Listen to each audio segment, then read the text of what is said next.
Hey, everybody. Welcome to this week's episode of DeepWater Podcast. It's your boy Chris with our man Coach D. What up? Make sure you like, subscribe, and follow us on Kick, Instagram, TikTok, YouTube, Facebook, you name it. We got everything. Check out all of our content. Coach D is making sick-ass videos for us to watch. I'm making my takes every week so you can tell me if I'm an idiot or not. Tune in and let's have some fun tonight. What's up, Coach D? What's good? What's good? Yeah, hey y'all. Chris has got Chris's takes because you know Chris like to run his mouth.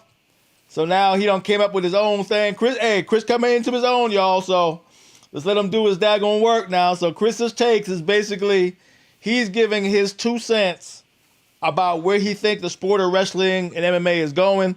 All right, I give Chris credit. He know way more about wrestling than I thought he did. Right, he has insights that I didn't even consider. So I can't shit on him as much as I would like to, because then I'm just being an asshole. But I wait for him to F up so I could jump on him. But right now he's been doing pretty good. So Chris's takes is starting to win me over. So we're gonna let him keep doing what he's doing. So Chris, all right, let's get it started, man. First topic, let's get into it. All right, so let's talk about this card at RAF 04 in the great state of Indiana. What I do like about this card is there's a lot of local connections on this card. Like Mason Parris is from Indiana. Alana Boyd, who's wrestling Kennedy Blades, is from Indiana. She's actually a two-time girls state champion in Indiana. Mason Parris is a multiple-time state champion in Indiana. So I really like what they did here with trying to get guys and girls from the local area and have those local connections so the fans have something else other than just wanting to go see RAF. They're going to go see these wrestlers that they grew up watching, or some of these guys coached, you wrestled against. So it's a good idea. All right, so let me ask you this, Chris. How big of a wrestling town is Indiana? I know you like to talk about it a lot. You know, you from there, so I automatically assume it ain't shit. But but now I really want to know, how big of a wrestling town is Indiana? Well, as a state, actually, Indiana's churning out a lot of talent right now. They're making a lot of waves especially at the high school level at the big national tournaments, turning out some college guys. We got some Olympic guys that wrestled in the Olympics recently. Like, the big thing about Indiana is it's not a super populated state. It's like roughly there's only like 6.5 million people in the whole state. Okay. But the cool thing about their state tournament is it's a single class high school wrestling tournament. So there's no classifications. There's only one state champion per weight class. Okay. So the whole state participates in one state tournament. And it makes it very difficult to win a state title. And it makes the environment at the state title amazing. Okay. All right. Well, we'll break it down. Go ahead. Who are some of the stars from Indiana that's on this card, and why should we watch them? Why should a guy like me watch anybody from Indiana? Because once again, I know you, so I don't want to watch none of them. But why should we watch them? So Mason Parris, he's the headliner on this card. Okay. Wrestling for the heavyweight championship.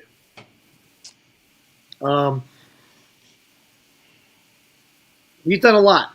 So he's done the world team. Let's go with Mason Parris. So a lot of casuals is not going to know him, but now he's directly connected to Gable Stevenson, who's blown it up right now, right?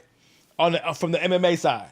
He done went from wrestling to college football to WWE to dirty boxing, right?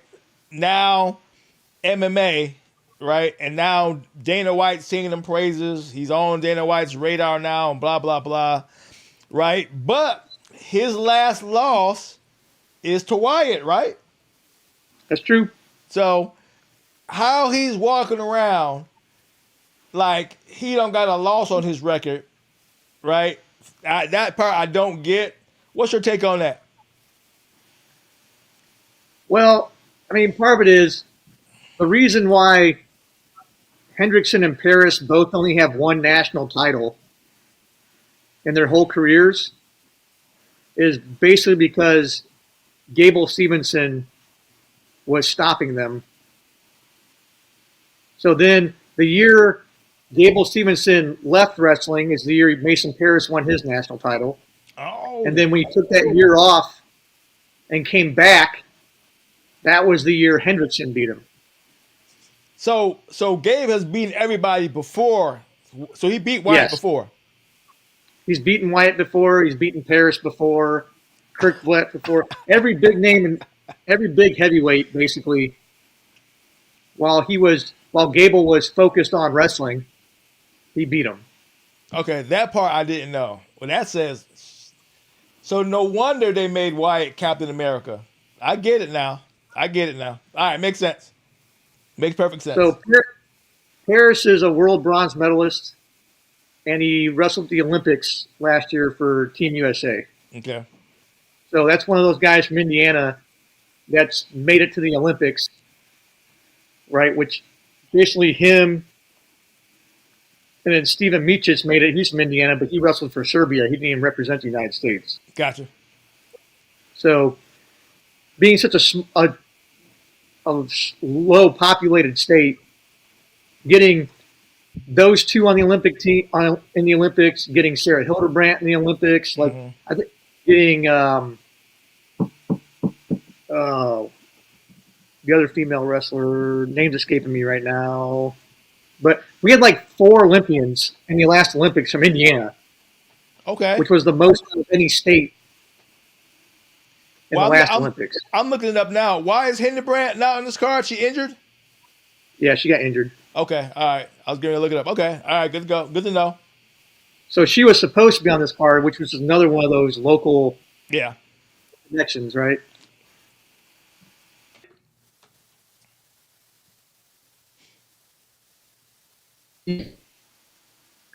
She's a national champ, Fargo champ. So Kennedy Blades is going to be wrestling like a legitimate, and like I said, 2-time Indiana girls state champ. So the Blades Boyds match isn't just a token wrestling match. Like that's 2 legitimate wrestlers. You get an Olympic silver medalist and you get a national champion wrestling each other. And not that too long ago, like I think 2018 when she won the national title for Boyd. Okay. So this is the match Blaze should have been getting all along. This is a great match for your first title defense. Gotcha. All right. I'm caught up now. Okay, I get where you're going. All right. So maybe Indiana ain't as bad as I thought. So you should move. Move. I mean, I'm only 4 minutes from Michigan, but I'm not moving to Michigan. That's not happening. I'll like you better if you move to Michigan. All right, go ahead. So the interesting part about the Hendrickson-Paris match is that in 2023 at the World Team Trials, Hendrickson had big leads on Paris in both matches. Blew both of them, and both matches had like controversial calls in them. Okay. All right, so pause there. Yep. Walk us through controversial calls, because people ain't gonna know. So you say controversial calls. What do you mean? So, for example, Paris was down six points in the first match. Yeah. Ended up losing 12-11. Okay. Because there was some action and people thought that Hendrickson should have got the 2, but the refs gave the 2 to Paris. Okay, so it was ref calling, not so much for making the mistakes. Right. There was a couple scrambles and big action events in both matches. Because like the second match, he was down 7. He was down 7-0, and came back and won that one too. Okay. So So it's kind of is he a slow starter? He needs a couple of rounds to get going, or what? not Then he usually. wins by pretty decent numbers. So Yeah, but not usually. Like usually, like the thing that Hendrickson has going for him is that he can hit big moves okay, out of nowhere from a heavyweight. okay, Whereas Paris is more of a I'm going to take you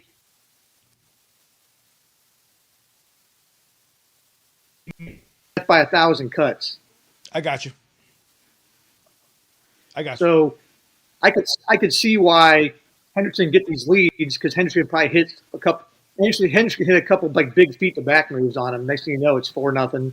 Okay, It's one more takedown, 6-0.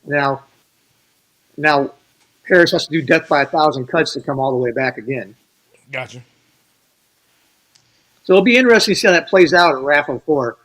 If the same formula. Here's what I've been noticing, especially with RAF 3, is these big point moves that we've been seeing that they've been racking up points quick.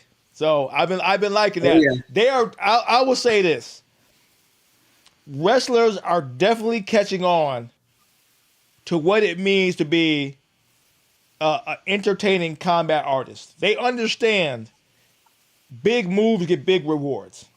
You know what I'm saying? We'll talk about some of the fights that were technically great matches for hardcore wrestling fans, but didn't hold up for entertainment factor of it all. We'll talk about that later on. But I'm glad you're bringing this point up of big knowing how to get big moves done, because that's what it takes to be a star across the board in wrestling and in MMA and kickboxing and boxing is big ticket shots that get people involved. So appreciate that.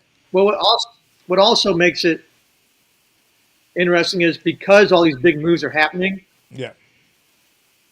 the fans can't sit there and just expect leads to be safe. The Yeah. wrestlers can't expect the lead to be safe. So the fans aren't relaxing in the middle of the match either Yeah. because the wrestlers aren't. Yep. There you go. Because the crowd was reacting to those moves, and the crowd was staying in these matches because shit was happening constantly. Yep. And Now- that's what a pivotal Right. point RAF 03 was. That's why I did an article on it and go, I did an article on the impact RAF 3 had on the combat community, is because they nailed it. They nailed it. They had more exciting matches than not exciting matches. They had more fan interaction for the stars than not. It was the right stars at the right time with the right action for RAF 3 to match up to other promotions that have high level action like MMA and boxing and kickboxing and bare knuckle fighting. That's where people were scared of in watching just a pro wrestling match. They're not going to be able to deliver that type for. So, but they did. So, know what I'm saying? Yep. And not only were they entertaining, they were still high quality wrestling matches. They didn't sacrifice wrestling for entertainment. Yeah. Now, there's a couple matches where they sacrificed being smart to try and be entertaining. Yeah. Like we bring up the Cassiope match, like, bro, it's 9-8. It's a heavyweight match. It's 9-8. Like you've already done your job of being entertaining. Like don't sacrifice trying to win the match to be entertaining. Like still keep it within the idea of I'm trying to be entertaining and also win. So no win to be smart and no win to take your risk. And I finally saw the full match. You were right. They were in contention for fight of the night. I was like, okay. I go now. I'm like, I don't know which one was the fight of the night, Spencer Lee or that one. They both delivered. They both delivered. I only say the Spencer Lee one because it lasted all 3 periods. Like the pin was with 1 second left in the entire match. Yeah. Now, yeah, that was that. There is no better story for RAF right now and where we're at than the Spencer Lee match when it comes to not only entertainment, not only expectation of what we thought should happen. It was the upset of the year. Upset of the year Yep, and so far. I actually think it put Raph in kind of a bind. How so? Who's going to wrestle Tomasello? You mean because because the division is not stacked enough?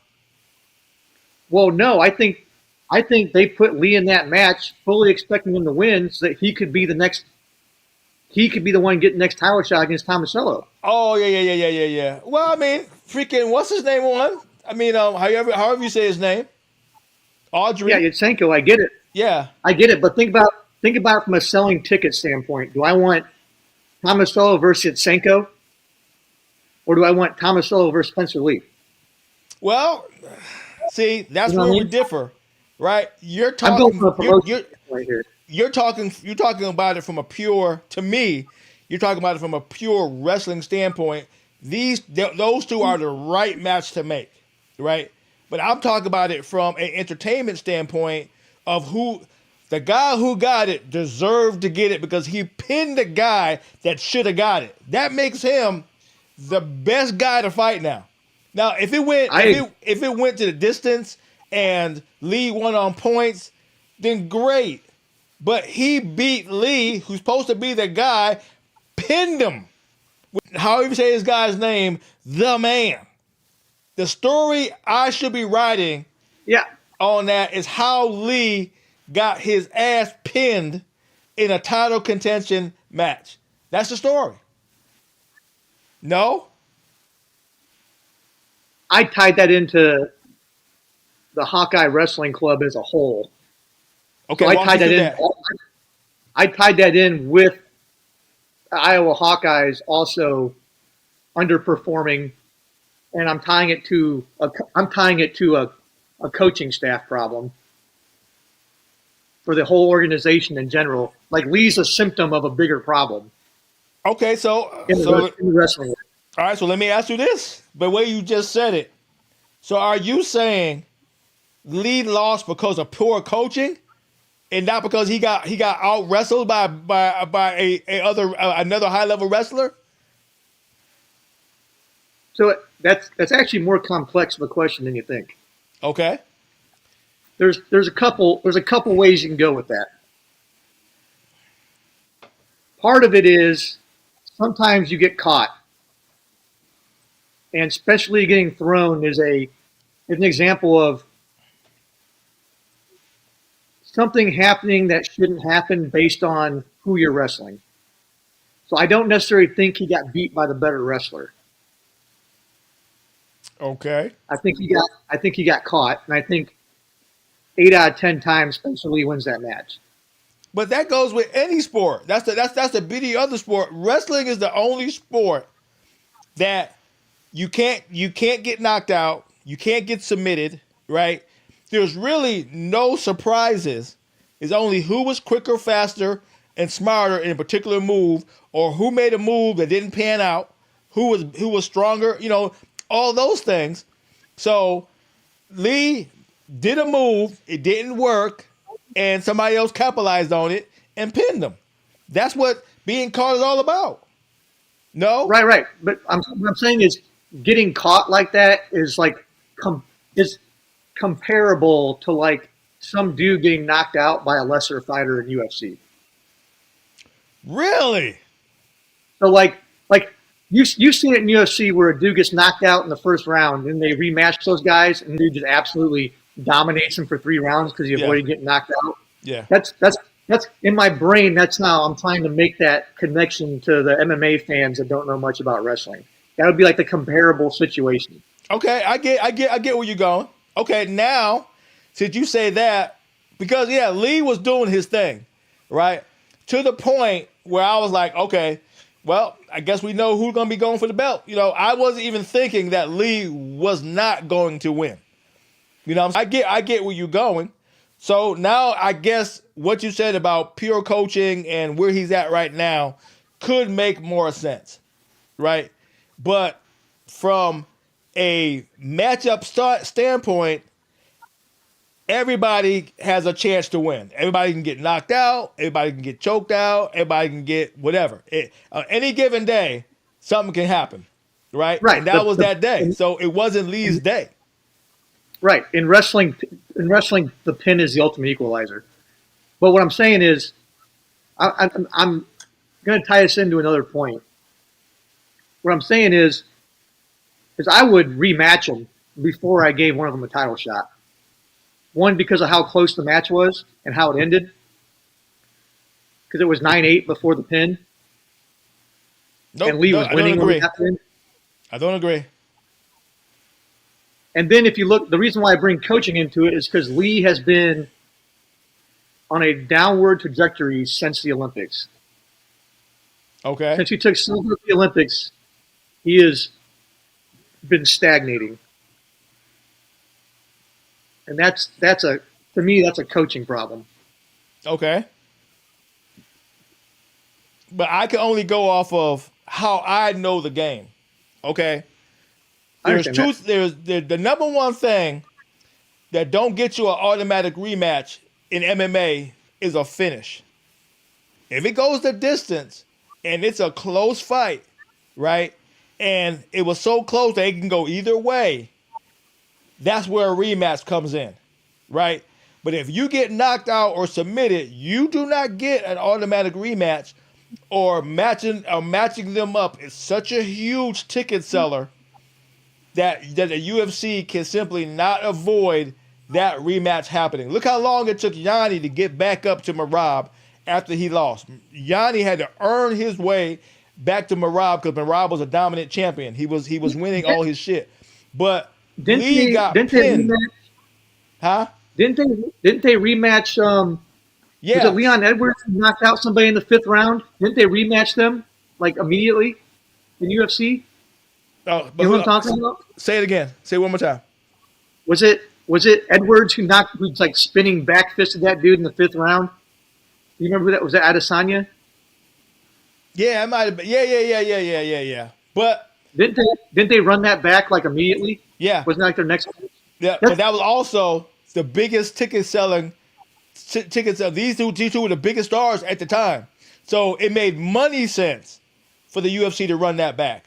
But had it been the co-main or feature or anything down the line, that rematch wouldn't look at freaking Hamza and DDP, right? That DDP is a bigger star. I mean, he's a big enough star that he should have automatically got the rematch. Nowhere to be found. No petitions. Well, no arguments. None of that.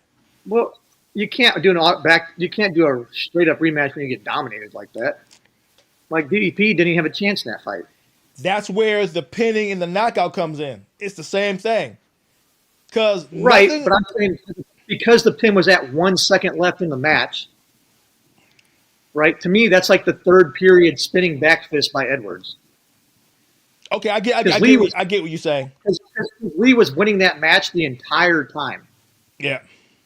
And then got caught at the very end. So that's why I'm making that comparison. Just because he was winning the whole match up to that point. No, I get it. No, but to the combat world, he got stopped. Getting stopped is a defining moment of a fighter. Because you have to, if you're good, you can stop your opponent. If you stop your opponent, that means you're the man, right? The fact it was the last second of the match, he still stopped his opponent, which is Lee. To the rest of the world, that's what that means. So I get from the wrestling side about 10 out of 10 times Lee wins, but on the day that he needed to win, he didn't win. You see what I'm saying? I respect it. So if this say you wrote an article and you said Lee deserves another shot, like you just said, and you put in an article, you put it out there, there's going to be just as many or more articles on why he shouldn't get it, because there'll be more guys like me saying what I'm saying, comparing it to everything else. A finish is a finish. Means you got to work your way back to that guy. That guy did his job and he finished you. He didn't just beat you.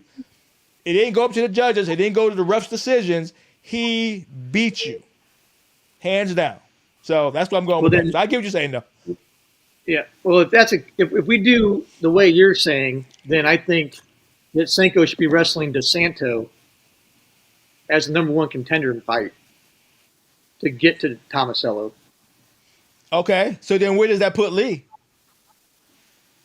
Well, in my rankings, I have him as the number 4 contender. And that was before this loss. No, that was after the loss. Okay. I got you. So who should his next opponent be? I would say Matt Ramos. Because Ramos has already lost to Tomasello twice. Okay. I can see that. All right. Making sense. And I got Ramos. And the only reason I put Ramos above Lee in my rankings was because Ramos damn near.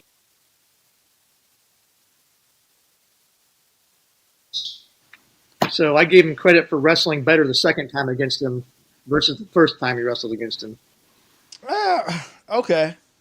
That's why I have him ranked above. That's why I have him ranked above Lee. Okay. See, and that's the tricky part of rankings, because only you have insight like this, right? The casual guy is going to go, okay, who won, who lost? Meaning, the guy who has more wins over his opponents always gets a higher ranking. Where you can go, okay, he's made improvements in his wrestling skills, but he still lost. So I put him higher because he's wrestling better, but he's still not winning. So how does he get higher? Only somebody like you who sees it that way makes sense. It don't make sense to anybody else. Yeah, because, I mean, he's 0-2 in RAF, but both his losses are to the champ. Yeah. So it's like, until I see him wrestle somebody else in the weight class, I got to give him some credit for at least being the dude, the number one contender 2 times in a row. Well, until I see him wrestle who's left. Well, could that be that the division ain't stacked enough to give him other options? Well, now he's got some options. You could have Ramos against DeSanto. You could have Ramos against Yatsenko. You could have Ramos against Lee. There's 3 matches you can make for Ramos now. Well, and there you go. So that makes the ranking system make more sense now about win losses versus progressing experience. Right. Yeah. So I get you now. Okay. All right.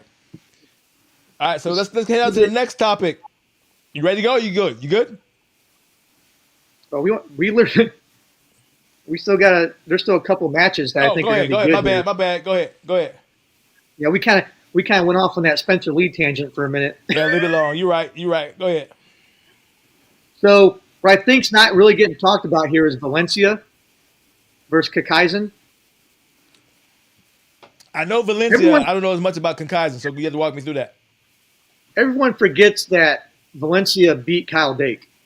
Okay. And then to get to the World Championships, and then won the World Championships. Okay. Right? So this is where it's kind of interesting to me because they have Kadik Wrestling Plot, and they've already said the winner of that gets Dake. And they have Valencia and Kakaisen on the card. So this is where it's interesting. They basically, Raph has said that Kadzi versus Plot is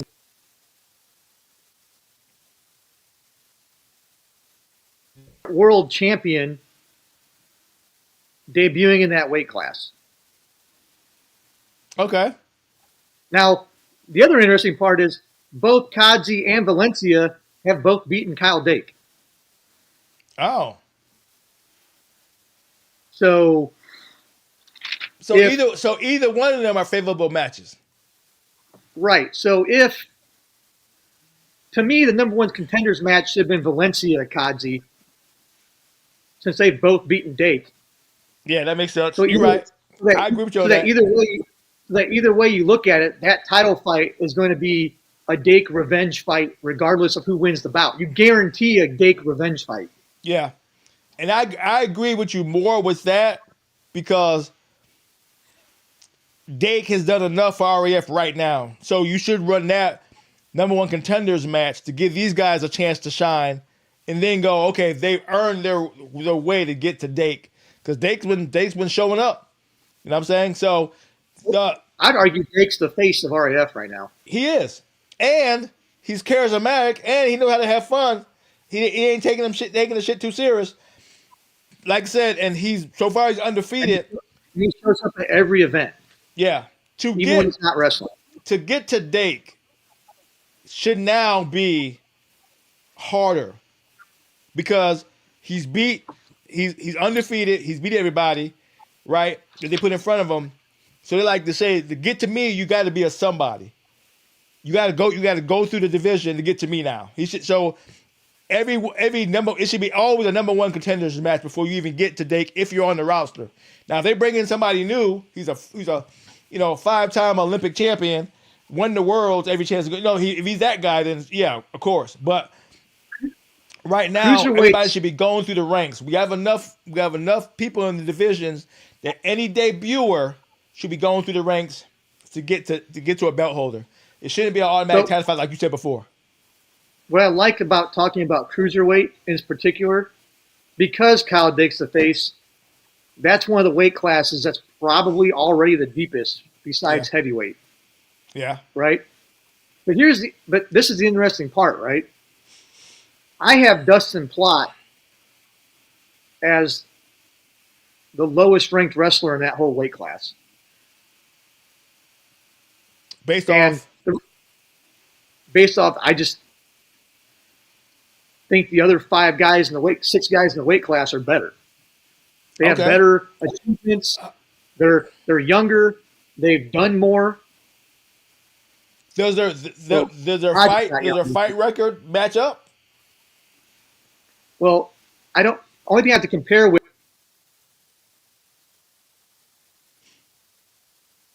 All right, say that one more time. I said I only have college and international wrestling to compare to because RAF's so new. Okay. Because the only guys in the weight class that have wrestled in RAF are Dake, Jackson, and Starachi.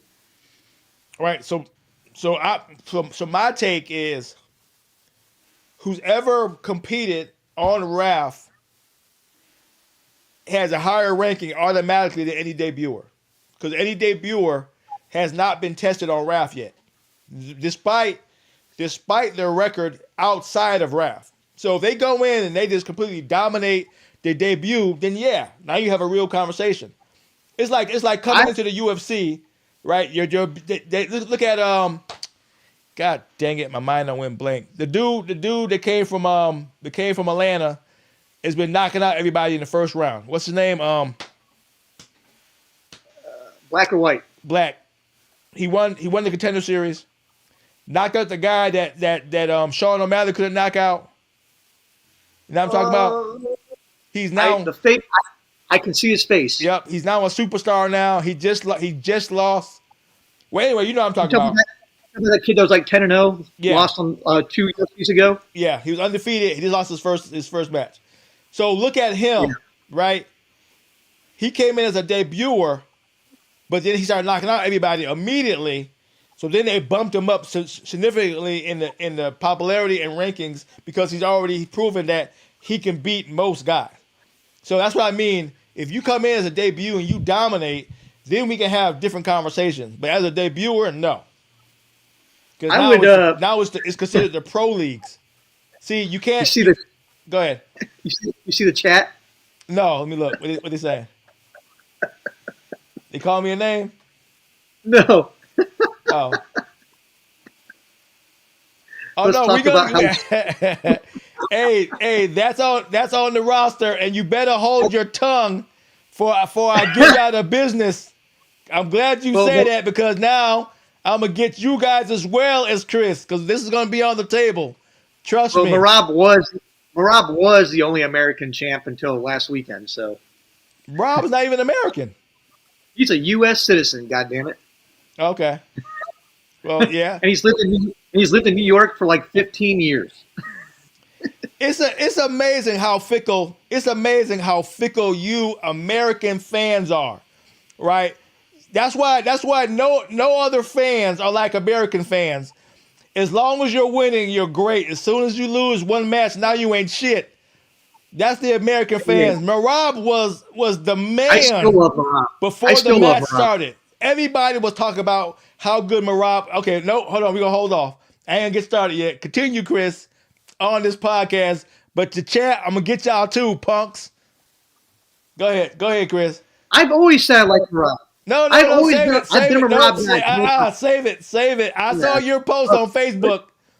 I saw your post on Facebook. Save that shit for somebody else. I got your ass too, boy. All I said was wow. No, Anyways, Continue, we'll get Chris. we'll get to it. Yes, we The reason will. the reason I like talking about cruiserweights because it takes care of two of the matches in RAF 04. Yeah. Because there's 4 dudes in this weight class debuting at RAF 04. Okay. Now, the reason I say what I said is because you're bringing in Kadzi, who beat Dake. Yeah. Not only did Valencia beat Dake, he beat him this year. Yeah. He's the current reigning world champion. Mm-hmm. So why the hell would you make a number 1 contenders match between Kadzi and Plot? That makes no sense to me. Well, it makes no sense from an experience aspect, but then you're leapfrogging somebody who's already put in the work for REF. So it's like you're the current champion. You had to do all this body of work for the UFC. Then I come in, right, and I automatically get a title shot against you. And you've done nothing for the UFC. Well, to be fair, the UFC has a much deeper roster right now. No, I get it. I'm just giving you how we're going to see it. How we're going to see it. I would have liked to have seen it be. I would have liked to have seen Valencia versus Kadzi as number 1 contender. If they're going to bring those 2 guys in Uh-huh. at the same time, and you're not going to have Nate Jackson wrestle, then Hold on. Why not, Nate? why not Nate? What right now? You said so you're not gonna have Nate wrestle. You're gonna bring in Kazi and the other guy you just said. Well, I'm saying Nate's not wrestling at RAF 04. That's all. That's why I was saying. Okay, I got you. Go ahead. Right. So if you're not going to have Jack, if your point is not to have, you're saying Jackson's not ready to wrestle for a belt, which is what I think Raph is saying, by having a different number 1 contenders bout, Yeah. and the number 1 contenders are both debuting in RAF, which they are. Then why would you not have that number 1 contenders match be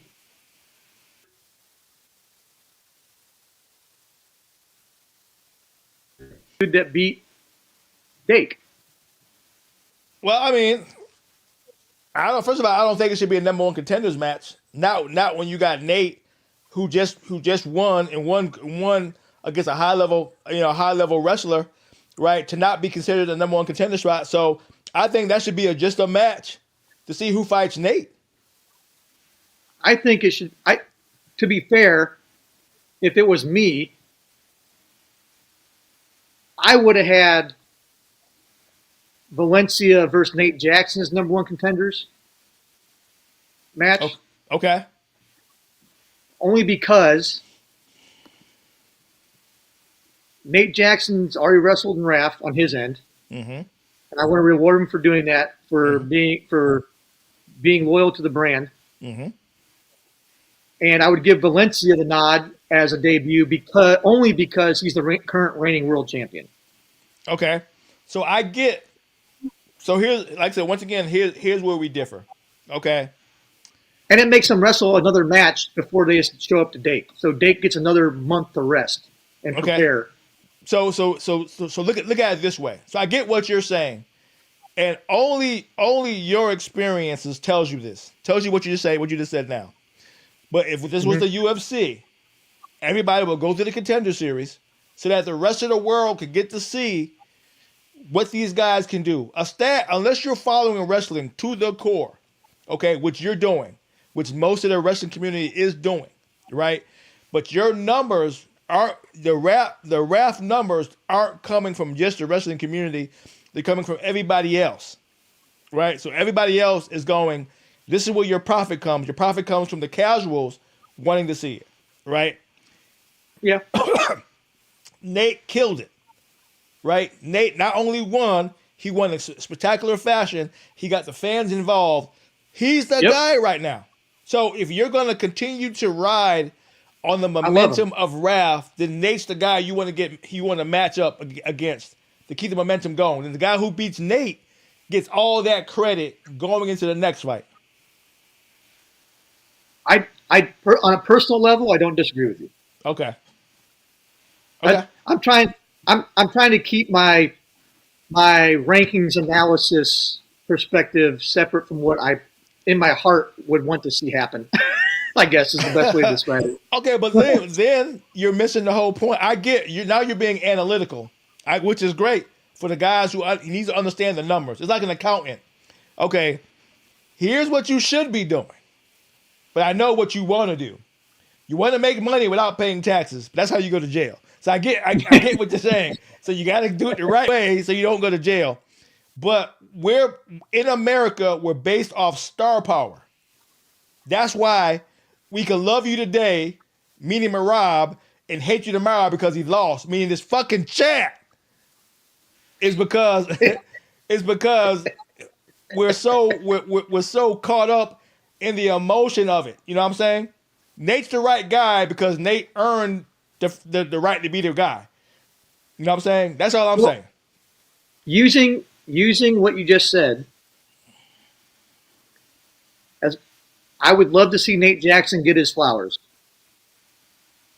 But from a name perspective, Valencia is a significantly larger, more popular name in the United States.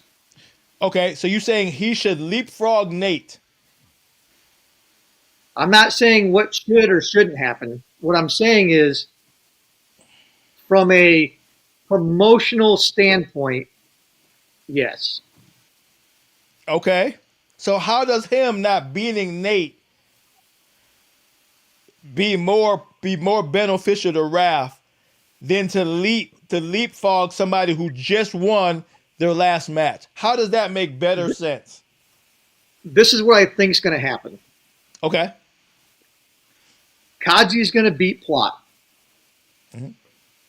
Valencia is going to beat Kickeisen. Okay. When they have, what I think is, when they have Dake defend his title against Kaji, the next number one contenders match will be Valencia versus Jackson. Okay. And that means that. So when that happens, Valencia will be wrestling his second match, and so will Jackson. That's what I think is going to happen, based on the total picture I'm seeing in the weight class. That's what makes sense. That should happen based on what they've already said is going to happen. Okay. Now for controversy, yes, but then again, that begins to deteriorate the rankings. We don't. I mean, RAF doesn't officially have a rankings yet. Only you do, which is pretty daggone cool, right? They don't have a rankings yet, which means any matchup is fair game based off who they think is more popular. So then you tell you tell the current system, it doesn't matter what you've just done. It matters on who we like to match up against. So I think right now, yes. Okay. Until they have all the weight classes 8, 9, 10 guys deep, I think that's how it's going to be. I think for at least the first year of RAF, that's how it's going to be. And that can demoralize the locker room. Unless they've explained to them, like, hey,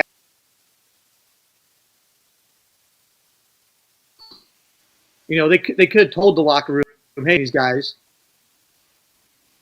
that hey, this is how we have to do it until we have a full roster at every weight class. Okay, no, I get the matchups you're making. It's how you make the matchups.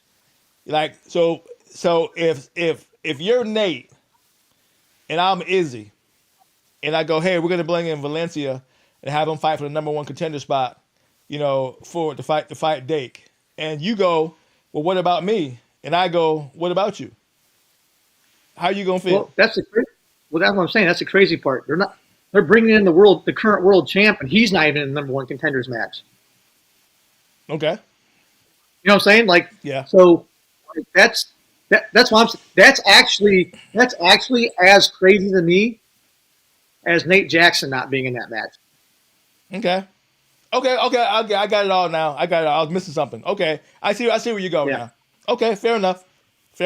So I think the next number one contenders match will be Valencia and Jackson. Yeah. And you can potentially make a bigger story, because right now there's not enough matchups to create a story. Like we said before, this monthly schedule lessens the ability to make stories, which means if they don't know like then it's not making any sense when we see it. So I get what you're saying. And that's why I was saying, for a storyline purpose, Yeah. I would have made the number one contenders match Kaji versus Valencia, because they've both beaten Dake. And it would allow you to build the story of, no matter who wins that match, you have a Dake revenge storyline. Yeah. So that matters to us as storytellers, people who informs the fans. So that what you just said matters to us more than Izzy. He wants the matches he thinks going to get the most impact. We want the story that gives the validity to the matches they're making. So I get so that's what, now you see the dynamics. I get what you're saying. Yep. I got you now. So yeah, I think there's a Carr versus Muhammad's not a title fight anymore. It's a catchweight, which kind of makes sense because I think Carr's bigger than Muhammad, right? Like physically. Yeah. So that makes sense, and I'm glad it's a catchweight, so it's more of a entertainment match than giving Muhammad a title shot for no reason. Yeah, I don't quite get that. So it is a title shot. You sure of that? No, it's a catchweight. Oh, catchweight. Okay, my bad. Go ahead. So I'm glad they got moved to catchweight. Like I told people, I made a video about this the other day too. I love bringing the MMA guys in. I don't love.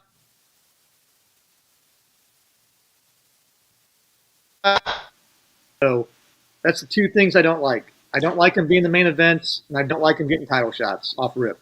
And I agree with both of you. I don't even like catchweight. I only like catchweight on short notice, like Buckley. Buckley came in at the last minute to make a replacement, so it made sense for a catchweight. But yeah, Buckley's match wasn't even a catchweight. Yeah, I'm saying, but I would get if it was. You know what I'm saying? But I'm okay with catchweight if you're bringing the guy in for a one-off. If you're bringing Bilal in to wrestle this one match and this one match only, then a catchweight makes sense because you're not bringing him in to solidify a weight class. Does that make sense? Yeah. Not saying if you sell it, but you got to sell it that way too. You know what I'm saying? So That's why I don't like these out of the blue matches, because like you just like I've been saying, what you're saying makes sense, but also for the fans who want to embrace something, you gotta walk them through it. You know what I'm saying? So Carr versus Muhammad makes no sense on paper at all without a story. Calling them out. It also makes.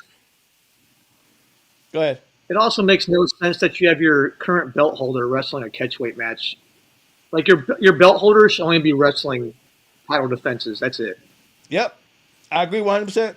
100%. And on top of that, that shows you how, even though they're making great strides, how much they're missing the mark.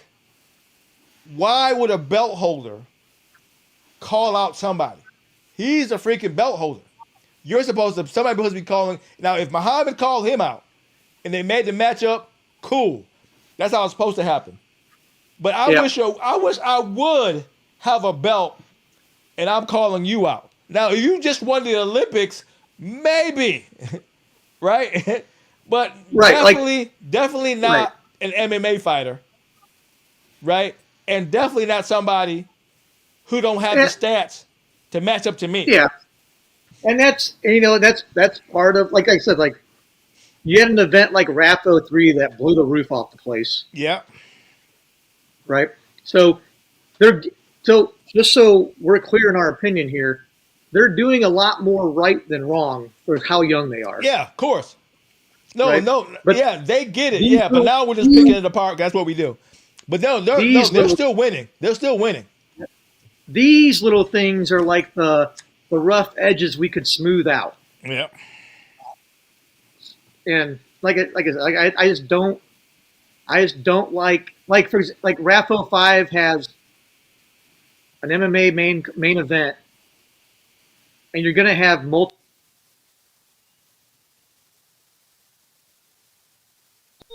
Just don't like it. Yeah.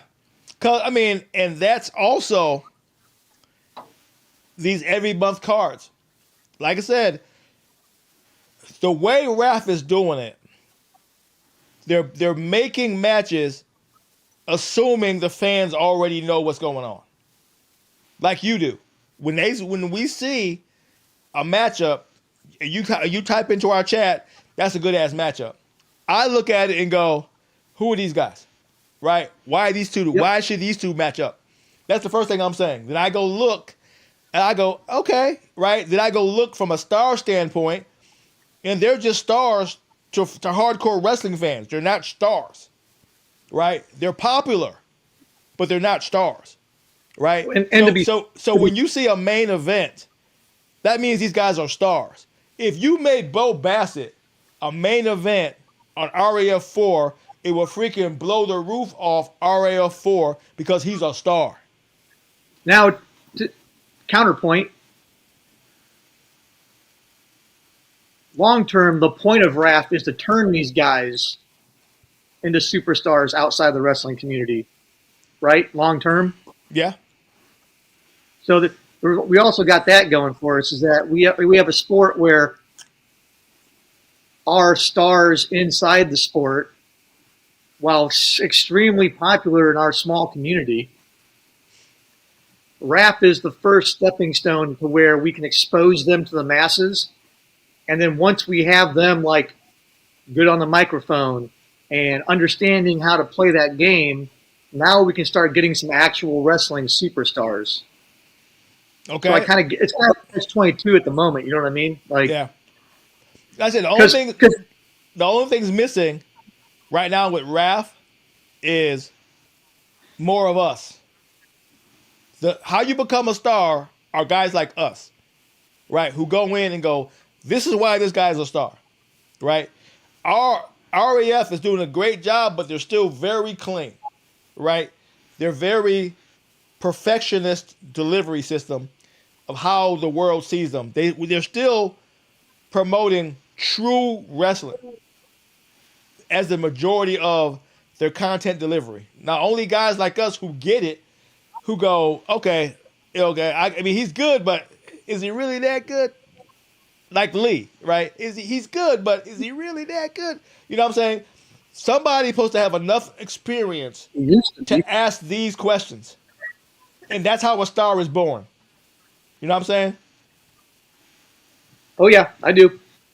But we're on the right track. The more guys like us that so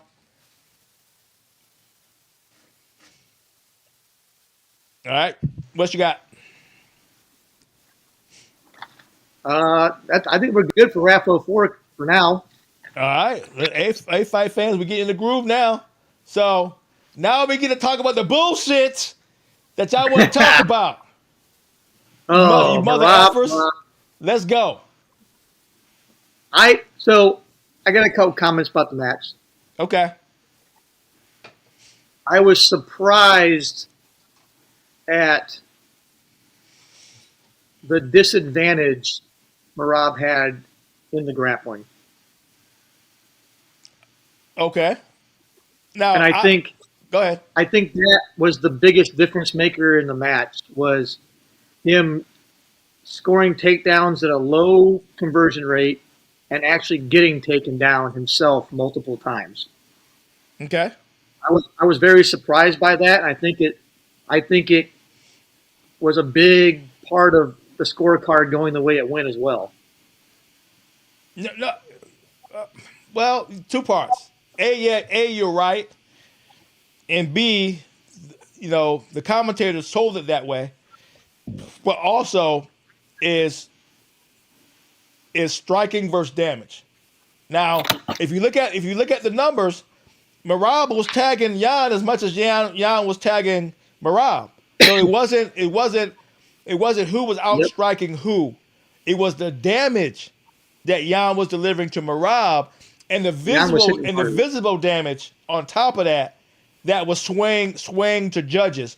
So if I'm a commentator and I go, oh man, Marab getting fucked up, and then the judges look at Marab and go, yeah, Marab getting fucked up. You know what I'm saying? Then Marab is now losing. You see what I'm saying? That's why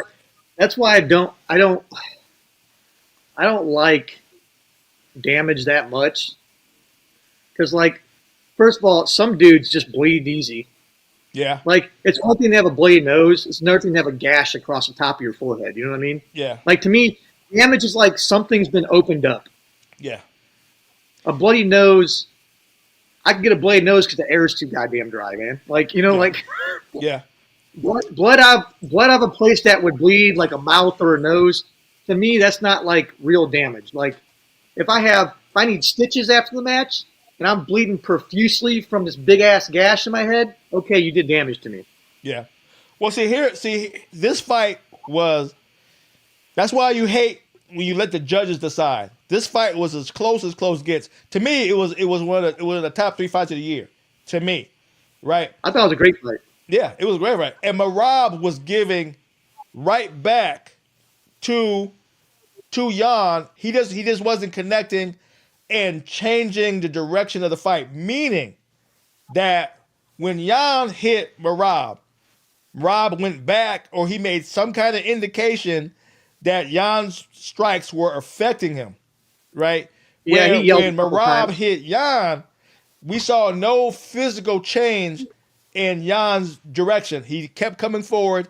He kept, delivering right back. Now, what makes Marab such a great fighter that the pussy ass chat don't want to acknowledge is that through all the damage Marab was taking to the ribs and physically in pain, it didn't stop his ability to come right back into the fight. Because Jan, everybody else would have been stopped by Jan. Sean O'Malley, 100%. freaking 100%. everybody else that Jan would have fought, those body shots would have stopped the fight. The fight would have been over. But they didn't stop Especially Marab. Marab took the pain. It showed that it hurt, but he came right back with shots. It kept himself especially in the the fight. especially the shot he took where he physically yelled when he got kicked in the in Yeah. the in the gut. Like to me, that was like I think most dudes would have shut down. Technically, any in the amateur ranks, even in the pro ranks, a scream of pain is normally a fight stopper. If you scream in great pain, normally that can stop the fight.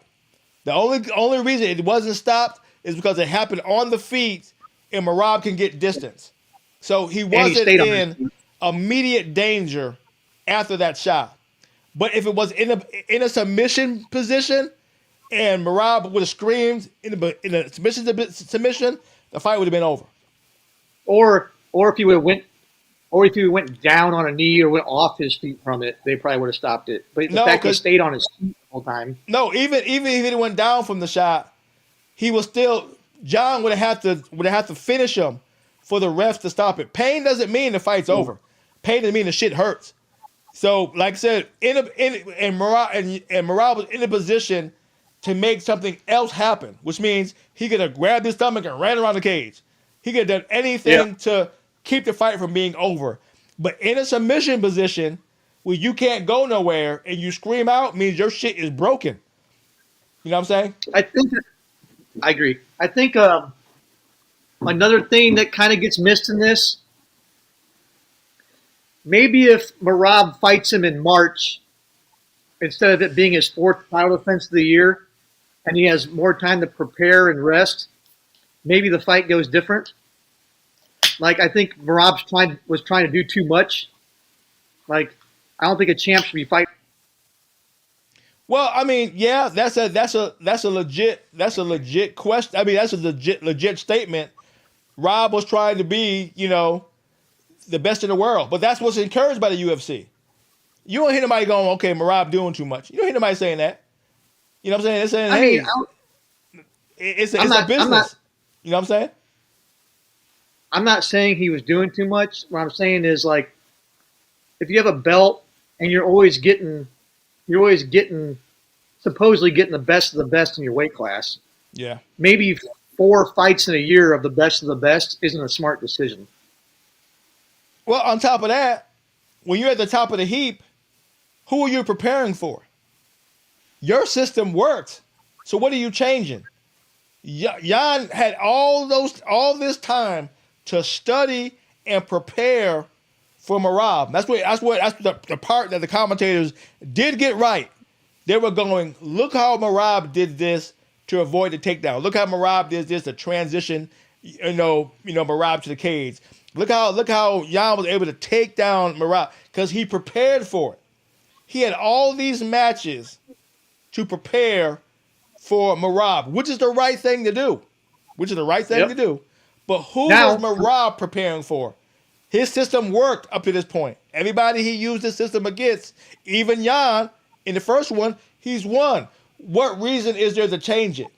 So Jan made all the changes, Marab didn't. But even without the changes, Marab made it a close match, right? I agree. That still went the distance. Jan still couldn't finish Marab. But according to the commentators, Marab ain't do shit. Well, yeah, I didn't agree with him on that. I thought it was a good fight, and honestly, like it probably deserves a friggin' third fight at some point. No, it's going to get a third. This will be the biggest rubber match in the history of rubber matches. They not only have one of the best stories, right, ever, without even this match. When Jan was on top, first of all, I'm a huge Jan fan. Don't get me wrong. I just love Marab too, right? A lot of people forget Jan was on top at one point. Yeah, Jan was a destroyer of men, right? So Jan gave Marab the same credit that the freaking commentators were giving him. Marab ain't shit. Why am I? He even to the point of why I am fighting Marab. That's how bad. That's how much nobody was paying Marab attention. Marab had a hard-ass road to get where he got because nobody cared about a high, energetic wrestler.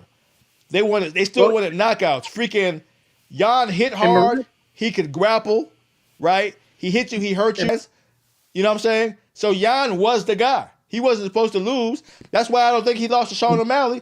But Sean O'Malley was still the star at the time. So he had to go through all this work. And then they said Marab ain't shit. Then Marab won. So and didn't Marab start 0-2 in UFC? Say it one more time. Like Marab had a long. Didn't Marab start 0-2 in UFC too? He had a losing record going into it, which was part of the story. That Marab wasn't on Jan's level. Exactly. Yep. So that's why I give Marab credit because if you know how the UFC works, they use you up until you're past your prime, and then they give you something to the guy they want to be the star. So even though Marab did all this work, he wasn't a star until recently, until he started fighting Sean O'Malley and beating Sean O'Malley and then finished Sean O'Malley. Yeah, Marab succeeded in spite of the system. Exactly. Yep. Exactly. Now, little segue though. Yeah. Kind of a good time for Raph to go say, "Hey, Marab, you want to try some wrestling out, bro?" I agree 100%. I was thinking that same shit. I go, that conversation we had just made more sense now. I was just thinking that makes more sense now. And especially because he's a little guy. Especially Yeah. because he's a little guy. Yeah. He's still a little guy. Yeah. There's not a lot of little guys they could bring in to do this. Yeah. They could bring Demetrius Johnson in, I guess. I mean, so Demetrius Johnson should definitely be on the table. Jordan Burroughs should definitely be on the table. You see what I'm saying? There's so many guys that should be on the table. Marab, 3. Freaking Khabib, 4. You know what I'm saying? Because these guys are legit grapplers. I mean, they are starting to bring, like this dude Kazi, he's a Daggy, so this will be the second Daggy. So they're starting to bring the Daggies in. So the more they bring in, the better chances they get a pull on Khabib at some point in the future. Well, now, I mean, nobody, I don't want to say this in a negative way when it comes to MMA, but nobody was looking at Bo Nichols as MMA. He was wrestling, right? Darren was past his, even though he's a huge star in wrestling, he was past his prime in MMA, so they weren't looking at him as a star factor. REF3 with Mendez and freaking Chandler brought back the star power, right? Then Darren fighting freaking Bo Bassett brought significant MMA competition because freaking Bo, everybody had to pay attention. So what MMA did for RF3 is huge. Huge. Now, well, it brings up what we talked about a little bit last week was the way MMA got shit on. It would be nice to bring in some like legitimate MMA guys that have a legitimate wrestling background that are still young enough and competitive enough to give a true like MMA versus wrestling storyline and feel to it. I don't think you should bring in any high level in their prime can get the job done MMA fighter without them calling whoever they call out. If I was Izzy, I wouldn't and go, hey, so and so. If I was Izzy, I go, so and so called out Bo. That's the match we're making next. Because so far, everybody who they've handpicked, makes the wrestler look good, right? There's nobody we've seen on the MMA side. They go, oh shit, that's gonna be a fucking good one. We haven't said that yet. We're saying, okay, that's a good one. But you guys are past your prime. That's what I'm saying. Like bringing in Marab, bringing in a Chimaev. Don't bring them in without a call out. Well, I agree with that. I agree with that. But what I'm saying is like make the environment for the call out to be possible. Okay, see. Create the atmosphere for it to want to happen. Exactly. That's what all these monthly matchups making. That's supposed to be part of our job. Right? We didn't even have a time to go, why the Kar Muhammad matchup? Why? We had no time. It was the call out. We were like, what the fuck? Why would Kar call out? Then boom, the match is made. I go, so what's the story on this? So I will give you this. It's kind of like a thought process. All right. The welterweight division in RAF's not that filled out yet. Mm-hmm. David Carr won the belt.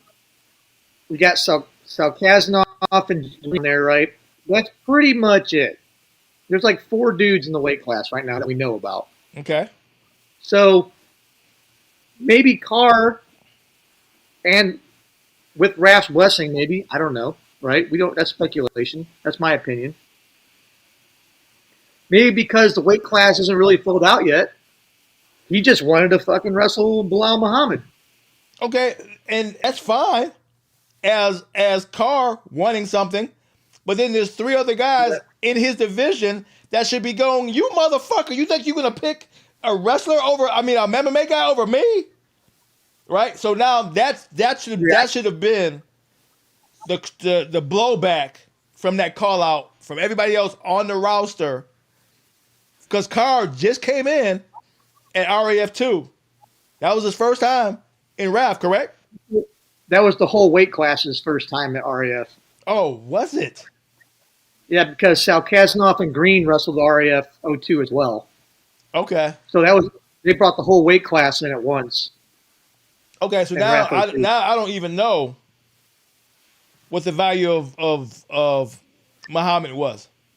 Because I could see them fighting at RAF3 in Chicago. That makes sense. But now fighting in Indiana doesn't.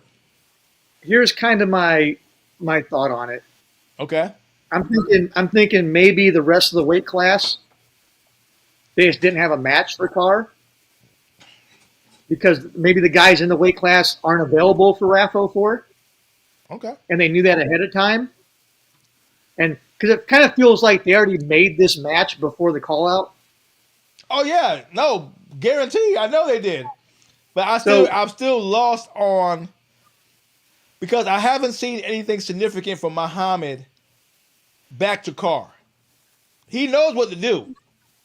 He's been in the game long enough to go, okay, if I want to make this thing a thing, I got to do my job. And my job is to go, I'm going to beat the brakes off Carr. Who the hell do you think he is calling me out?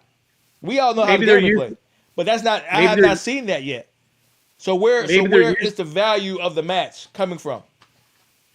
Maybe they're using his name to build Carr up for the eventual title defense. That's a possibility. Who's Marab? Who what? I mean, not Marab. Who's Muhammad? He's not a wrestler.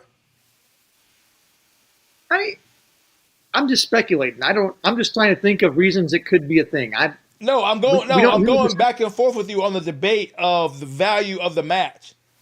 You know what I'm saying? Because it has the key, the secret to storytelling is it has to go somewhere. Like there's got to be a hidden gem that we're supposed to go find, right? Just like when you said, like when I made the statement, I did the post on what's the guy that fought Guida and this was tossing Guida around? Henschel? Huh? Henschel, yeah. Okay. I made a comment of, hey, who'd have thought that an influencer still had it? And the chat went, because he was a college wrestler, because he was this, because he was that. That became the story. You know what I'm saying? And that's the whole point with this one. Why did Carr call out Muhammad? What's the story? You get me? I agree. I haven't yet figured out what the story is. It could just be simply to keep Carr active while they build the weight class. It could just be as simple as that, really. But you can tell me with all these wrestlers, like you tell me with all these wrestlers, we couldn't find a wrestler. Well, like I said, they only have enough wrestlers in the weight class yet to even have a number one contenders match. So maybe they're just filling the gap until they can get that filled out. Okay. It's realistic. I don't know if it's a fact, but it's realistic. Yeah. I mean, yeah, it's a reasonable understand. Okay, I can see that. It makes sense. Other than that, I don't really know what the value is other than that. It was just like a stopgap to build the weight class out, really. All right, so let me ask you this. First of all, it's gonna take a minute for Marab to heal. Do you think they're gonna do an immediate rematch? I mean, I guess you could put Jan versus Nurmagomedov, maybe, if you don't do one. I was gonna say they're better off trying to bring Sean O'Malley back in as a rematch because of how close. Because to me, Sean didn't beat Jan.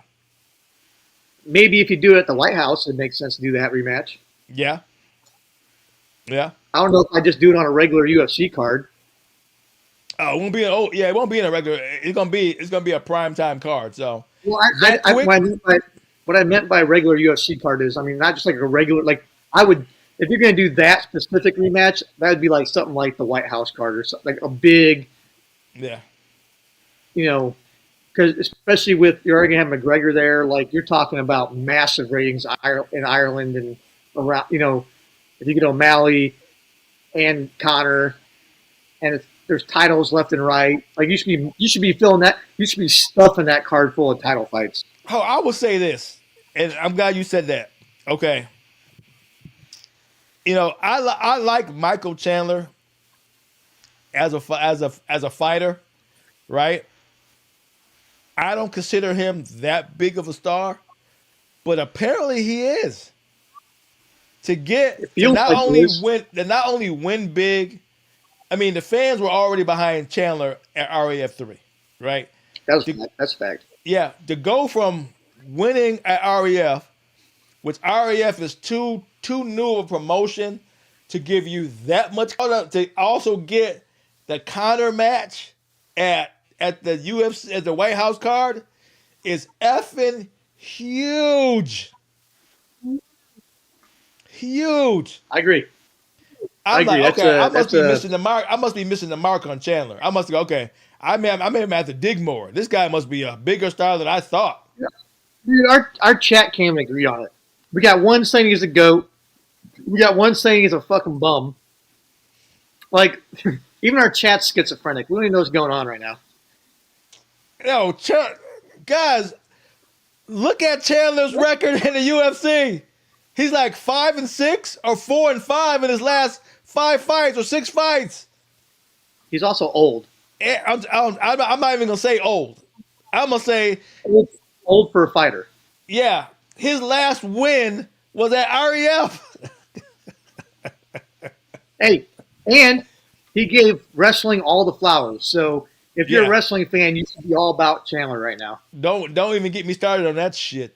But yeah.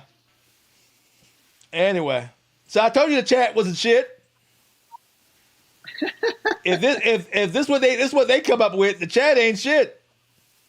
Anyway, all right, what else we got? You ready? Ready to move on, Chris? Yep. All right. The UFC having no champions on the roster. What's your take, Chris? Actually, this one. Hold on. This one actually, I have. This is a question I posed to you. Okay. You're the MMA guy. You know a lot more about MMA than I do. This is where we complement each other very well. Um, what do you think it means for the sport of MMA and UFC in particular that there's not a single current UFC champion that's ever defended their title? Well, I mean, there's many ways you can look at it. A, it's it's it's too much entertainment and not enough sport. When you look at Okay. when you look at it was they were solely going because what it takes for you to be a star is multiple title defenses. You had to clean out a division, right? You had to fight the best of the best, right? Before you even became a star, before you were even considered any kind of GOAT, where you had to be a multiple, defender of your belt before you became, right? Now, they're handpicking all their matches and no one can hold the belt at all. So, defenses because you using the belt immediately. You don't win. You may get 1 or 2 title defenses, then you lose. Look at Marab. Marab, what? 3 title defenses or 2 title defenses, and now Jan beat him. He won 3 title defenses, lost Okay, his 4th one. yeah, 3 title defenses, and then he lost. Then And, he lost to Jan. and I get the other one because the dude basically broke his elbow. Yeah, So that one's kind of a fluke, and that's going to be a rematch whenever he's healthy. I get it, but if he can come back at all. right. So we're gonna see that. But yeah, but that's it. Since the rankings no longer apply, no one's cleaning out divisions. Every match is handpicked. You know what I'm saying? So even if you have a What do losing you? record, you can come back. And then it depends on who you are as a star. Like, look at freaking Volkanovski. Look how many fights he had. The guy made the title defenses he had before he got to Il Tapora, before he got to freaking Islam. He was already in how many wars? Then here these guys come in, they beat him, and now they're GOATs. Well, they didn't have nowhere near the wars that Alexander had before they matched up. Now, if these guys would have had just as many wars as Alexander did, it wouldn't have been the same outcome, in my opinion, right? But the wars was only with Alexander. Islam didn't go through no wars, not really. Il Tapora didn't go through no wars, not really, except with his wife. You know what I'm saying? So, well, I agree. But the more you fight, the more it wears on you, and it shortens your prime. I get that. And the pressure from everywhere else, not only from Dana White to maintain your belt, not only from the fans, because you know how fickle they are. Look at the punk ass chat, right? Look how fickle they are. Look at the pressure to be great. That's why I consider Alexander a GOAT. That's why I consider Demetrius Johnson a GOAT. That's why I consider John Jones a GOAT, Anderson Silva, because these guys had to hold the belt through all the bullshit. Through all the bullshit, they had to hold the belt, and they did. Now, who's holding the belt now? They're either leaving the division because they want another shot, which normally, if you leave the division, you go back to the beginning of the division you're going after, which means you got to go back up the rankings. You don't automatically get a title shot, but that's gone. You're going to leave a division and get another title shot in another division immediately. That didn't happen in the past, so you got that too. So, what do you think the impact of UFC changing the rules and forcing you to vacate the belt if you move up a division, if you change weight classes? Before, they didn't make you vacate. They would sometimes let you hold both belts. So you don't hold the belt so you don't hold the belt hostage like John Jones.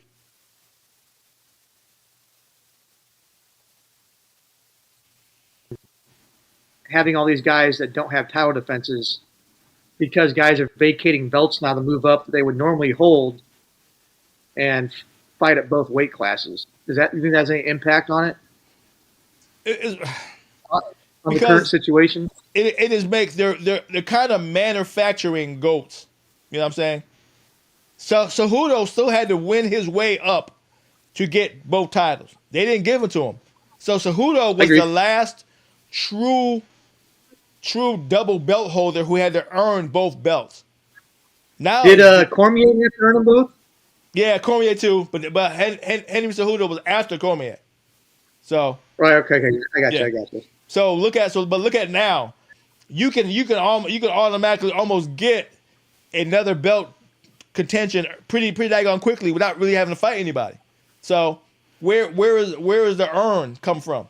Is this who's popular and who's not? I agree with that because honestly, moving up a weight class is way harder than people think it is. Hell yeah, like the size difference is crazy. And if people think that size doesn't impact the way you fight, is bananas. That's a crazy take to have if you think it doesn't matter. Okay, look at the guy who just won the belt from old buddy who hurt his elbow or shoulder, whatever they're saying. Right? He was doing a podcast with Daniel Cormier, and he said that the guy he got the belt from, he considered the GOAT. And Cormier was like, "What? What?" He goes, "Have you heard of Demetrius Johnson?" He goes, I never seen Demetrius Johnson fight. Right?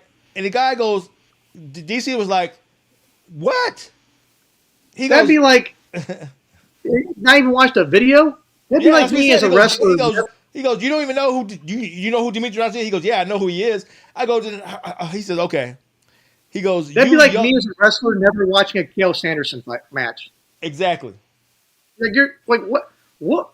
Or John Smith. What are you doing? Mm-hmm.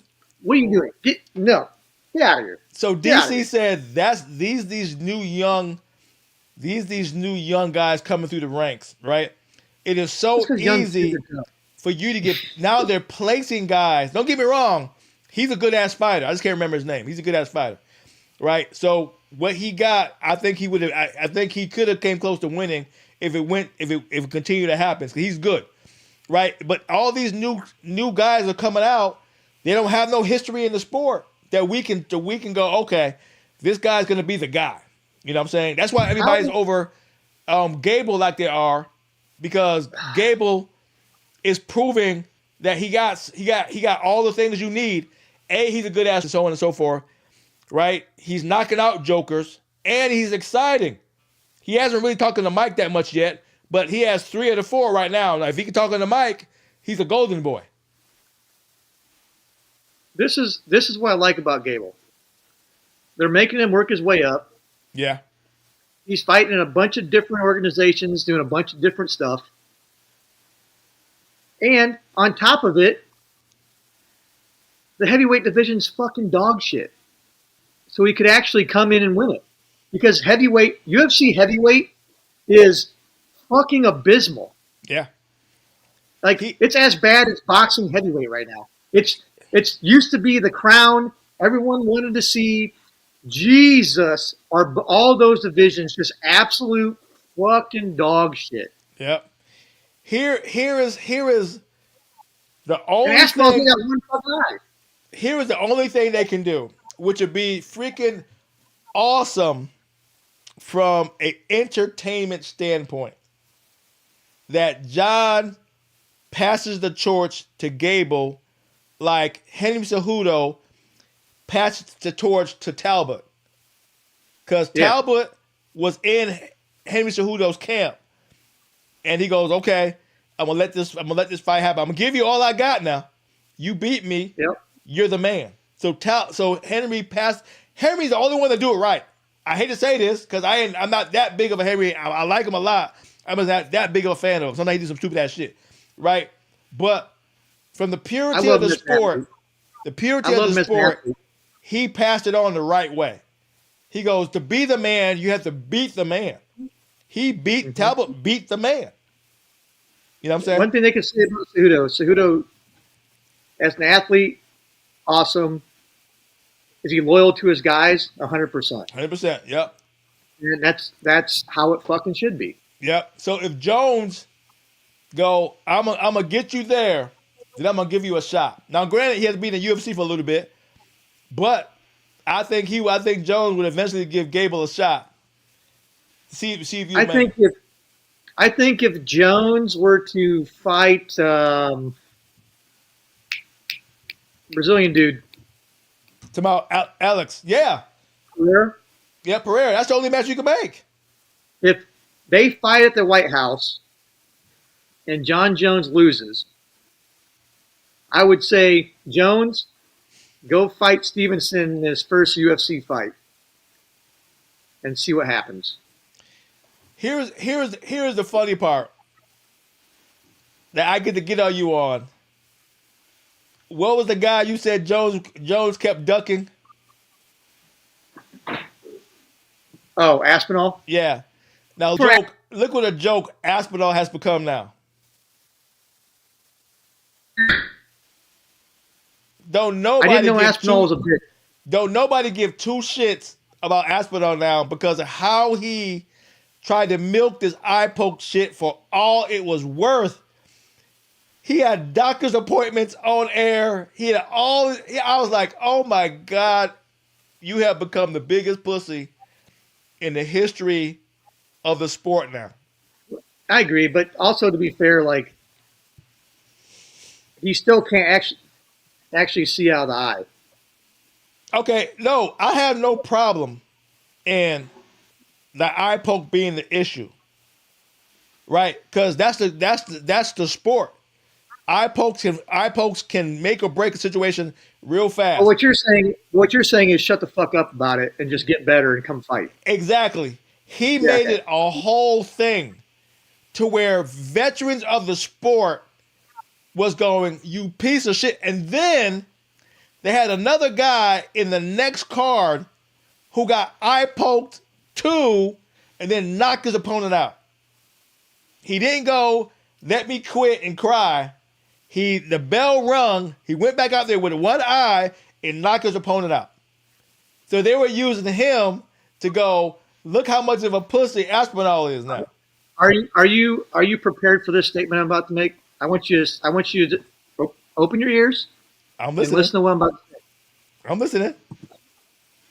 I was wrong about Aspinall. Oh, hold on. I need my my blood pressure medication. I'm about to Put your stroke. headphones on so you can hear it clearly. Oh my I'm God, my about to dad's stroke out. Okay, chat. Even though I don't like you pussy asses, Chris never admits he's wrong. When I say never, I mean absolutely never says he's wrong.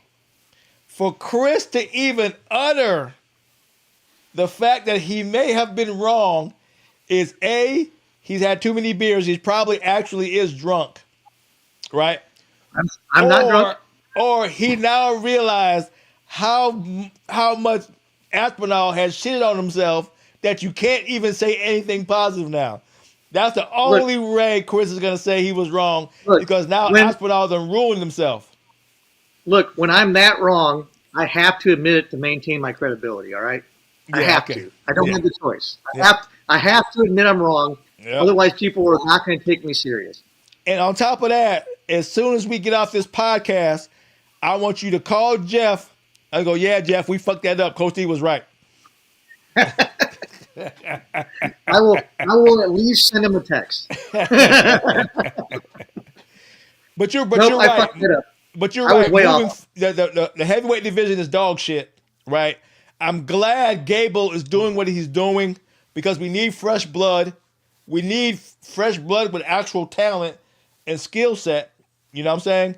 Because it is time for Jones to leave. I agree with Facts. that. Jones, it's time for him to go. He's past his prime, right? There's only so much matches you can actually give him that actually make sense. To still keep him as the GOAT when the roster ain't shit is not good. Give him Alex Pereira. Let that fight be the money maker it's going to fucking be. Then let him go off into the sunset, win or lose. Let the man get his last paycheck, a good ass paycheck. Yep. And say thanks for your service, bro. We appreciate you. And it will be that. It will be an actual serious ass paycheck. And I do like about Gable that he's not just doing MMA. He's doing bare knuckle boxing. Like he's jumping around wherever he can jump around to improve this and improve that, and to keep his name relevant, and to let Dana keep him so Dana can see him do all these different skills. Yeah. So I actually think it's kind of a unique way for someone of his stature to go about it. He's doing it the right way, right? First of all, when he got into boxing and he went to dirty boxing, and the guy he was gonna fight called Cub Swanson, I know Cub personally, right? Yeah. Cub is a redneck monster that where you can't hurt him. He doesn't feel pain. He just comes at you because he has no sense not to. It's Cub. Cub was a monster on the scene. I mean, I don't know how old Cub was, and I know he hasn't fought in a while. But when he was fighting on a regular basis, he was what was that fighter with the big gut that always rubs his gut but knocked out everybody? The dude at heavyweight. Yeah, you couldn't hurt him. You just hit him all day long, and he just ends up beating you down. About Butterbean? No. He was UFC. Right? He was never in shape. You look at him, you look like he's a black or white. Huh? Heavyweight. Black or white. White. Black or white. White. Tank Abbott? No, not Tank. No, he was more. I mean, he was good at jiu-jitsu stuff like that. I just can't remember his name. But anyway, got the mullet. A mullet? No. He had a mullet? Yeah, I think he might have had a mullet. Oh man, I gotta look him up. But chat, I think if you guys know who I'm talking about. Anyway, if you can remember the guy's name, put it in the chat. Knocking out everybody. He had a serious right hand, and he was just knocking out everybody. Right? That was Cub. Yeah, you just couldn't stop him. Cub was that guy. You hit him all day long, you couldn't stop him. The fact that freaking Gabe was able to hit hard enough to actually not only knock him down, But to stop him, it says a lot about Gabe. Put it that way. Gotcha. We are doing absolutely atrocious with names tonight. I am. I always do. We both are. So technically, you're fucking up, not me. I'm staying When it comes- consistent. hey, I'm not fucking up the wrestling names. Yeah, I'm just old. What's your excuse? My excuse is I don't remember MMA names very well. Yeah, I'm just old. My mind cuts off like a motherfucker. It's like the old phone with the bad battery. If you don't keep that bitch plugged up, it cuts off. That's my mind. And the cord's like fucked up in 6 different places. You can see the wires and shit. You got to bend it to keep it. So that's me. That's all. You got to set the bitch upside down so it charges. Yep, that's me all day long, man. That's me all day long. All right, so the card, the freaking, White House card ain't bad. It's a decent card. It's a decent card. I'm not gonna say it's the bomb of all cards, but it's not bad. Is it finished? I don't know if it's finished. The poster looks like it's supposed to be, but it might change. Yeah, I wasn't sure if it was finished yet or not all the way. I just posted what I saw. So, but for the most part, it ain't bad. I'm not gonna shit on it yet. Now, the Chandler versus Connor, I was getting ready to shit on that, but I said, well, Chandler put his name back in the spotlight with REF, so I can't say, he didn't do his job to get back in the spotlight, because REF is doing enough that people is paying attention. That people are definitely paying attention. And he came out with the victory at REF, so I'm like, I guess I can see how that happens. Before that, I was like, how the fuck is Chandler getting Connor on the White House card? That was the first thing I was saying. But at this point now, I can see it. There's some to it, right? Like, I think the White House card is a mix of like some pretty good title fights, plus like giving some guys a thank you for your service kind of like, yeah. Like they're kind of doing, like, it feels like some of the fights are just doing right by some of the guys that have been there a long time. Yeah. That's kind of what a lot of it is, and I'm okay with that. Yeah. For something like that, If it's definitely geared towards, a good distraction card. It's a good. I would never in a million years think doing a card on the White House was the right thing to do, and I still don't. I think you're supposed to separate yourself from that bullshit, right? Because now you give Dana White so much power that he can have a freaking MMA match on the White House lawn. Think about that for a second.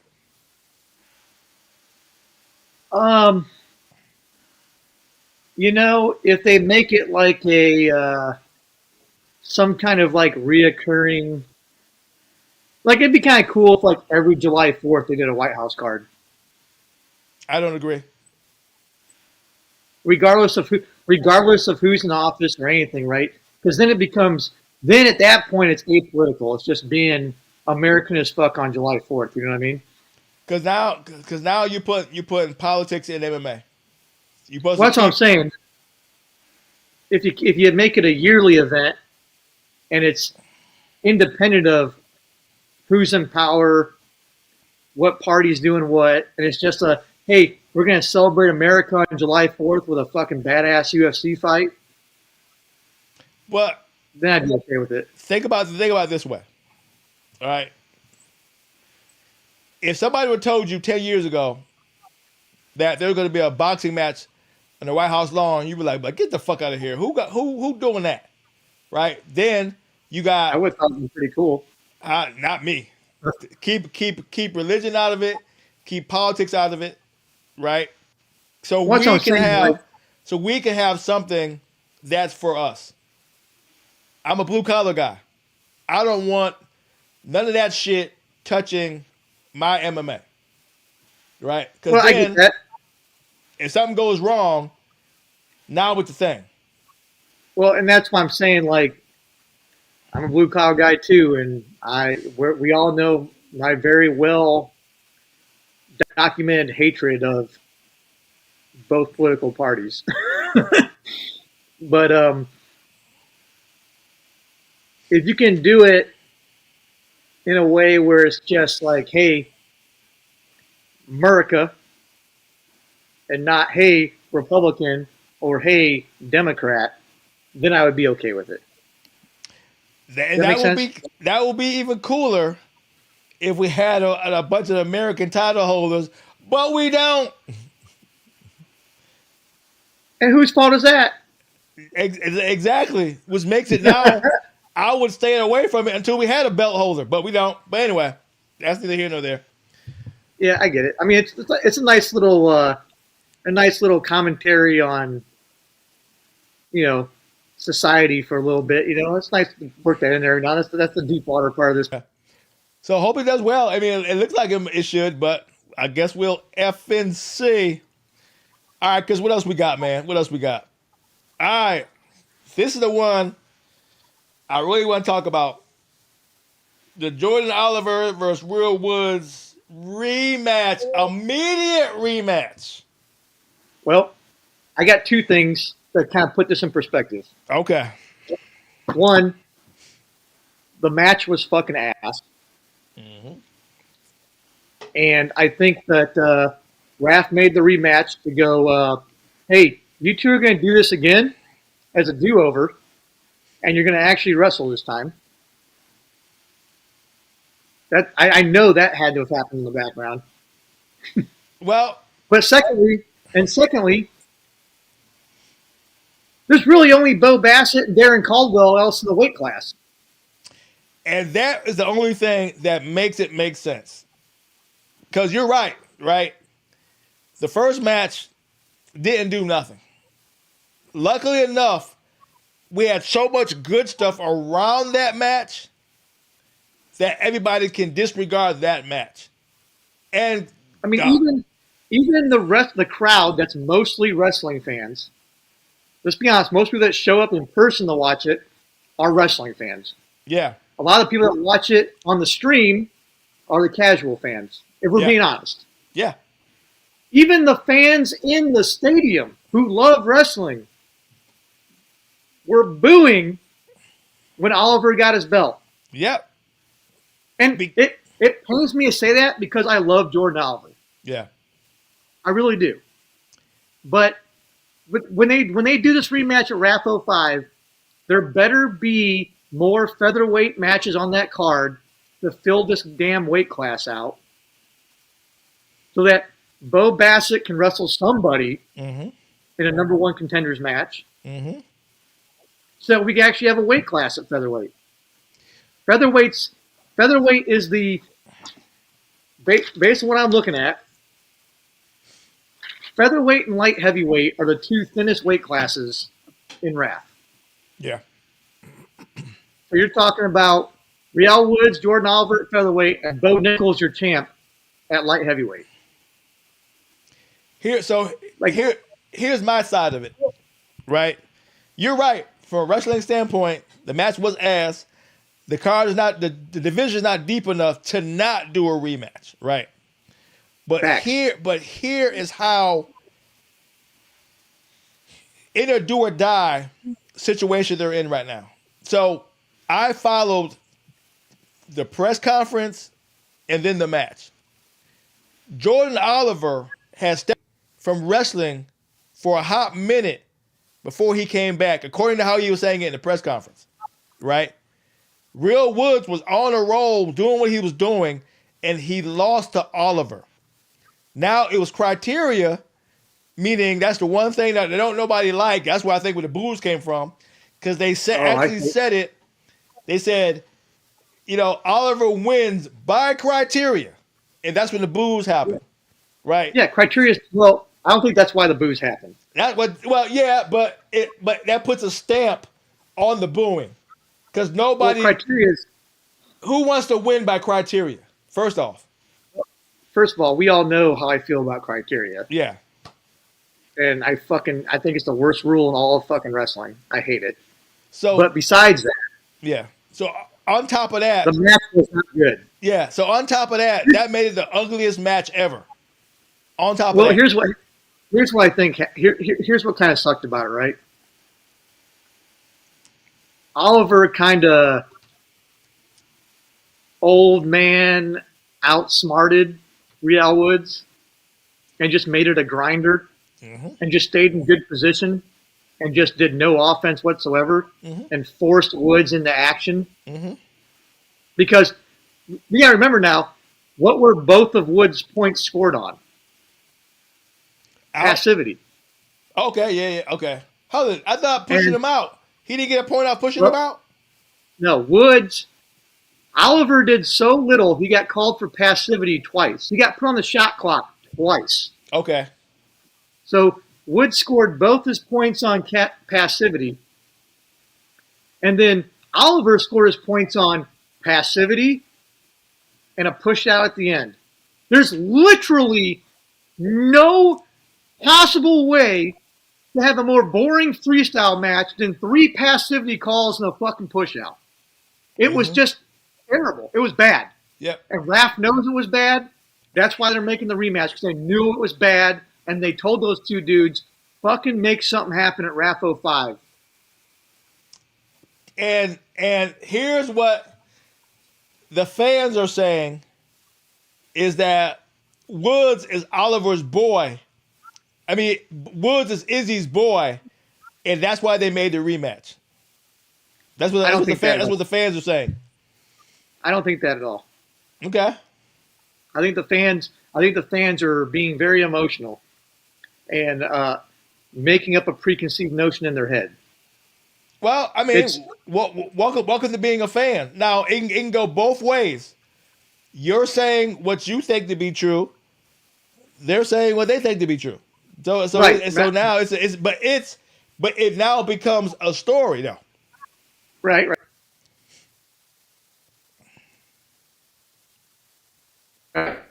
Why? It's not that simple. Okay. It's a shallow weight class. The match was not as entertaining as it was supposed to be. And I honestly think they rematched them to send Oliver a message. I think they rematched them to say, Oliver, if you're going to be in RAF, you need to score points. Period. To me, it's not even beyond the realm of possibility. If you get if the rematch is like that match and Woods wins, I bet you never see Oliver on a RAF card again. Okay, and you could make that argument. Well, what did that say about Woods? That's my point about wrestling sometimes. If you just stay in a good enough position, especially when you're old and savvy, and you just use your savviness and stay in an extremely good defensive position and don't open up, you can stop anybody from scoring. Well, okay, let's go with that. That means Oliver is better than Woods, because Woods couldn't do nothing about it. Just like I say in MMA, don't get mad at what a wrestler does, and don't call his stuff boring if you can't do shit about it. Hamzat kept DDP down the whole time because DDP couldn't do shit about it. Woods lost because he couldn't do nothing about what Jordan Oliver was doing. If you saying Jordan Oliver's old and he was being passive and all that kind of good stuff, and a younger, better Woods should have been able to nullify all that stuff, but he didn't. So what are you saying? What I'm saying is, outside of RAF, that match would have been officiated differently. In what way? Oliver would have eventually been put in parterre for just not being offensive, which means parterre means they would have put Oliver on the mat and let Woods get on top and wrestle from there. So are you saying so you're saying Oliver was able to use the rules to his advantage? Yeah, because the periods of 2 minutes instead of 3 minutes. Because it's a 3-period 2-minute match instead of a 2-period 3-minute period match, right? It gets chopped up enough to where the officials have to officiate a little bit differently than if it was a 2-period, 3-minute period match. So that makes Jordan Oliver the better wrestler. He not only used the rules to his advantage, he slid Real Woods out, which is the more dominant move in wrestling, right? And won on criteria, right? I wouldn't say he's the better wrestler. Like I said earlier, he was the smarter wrestler.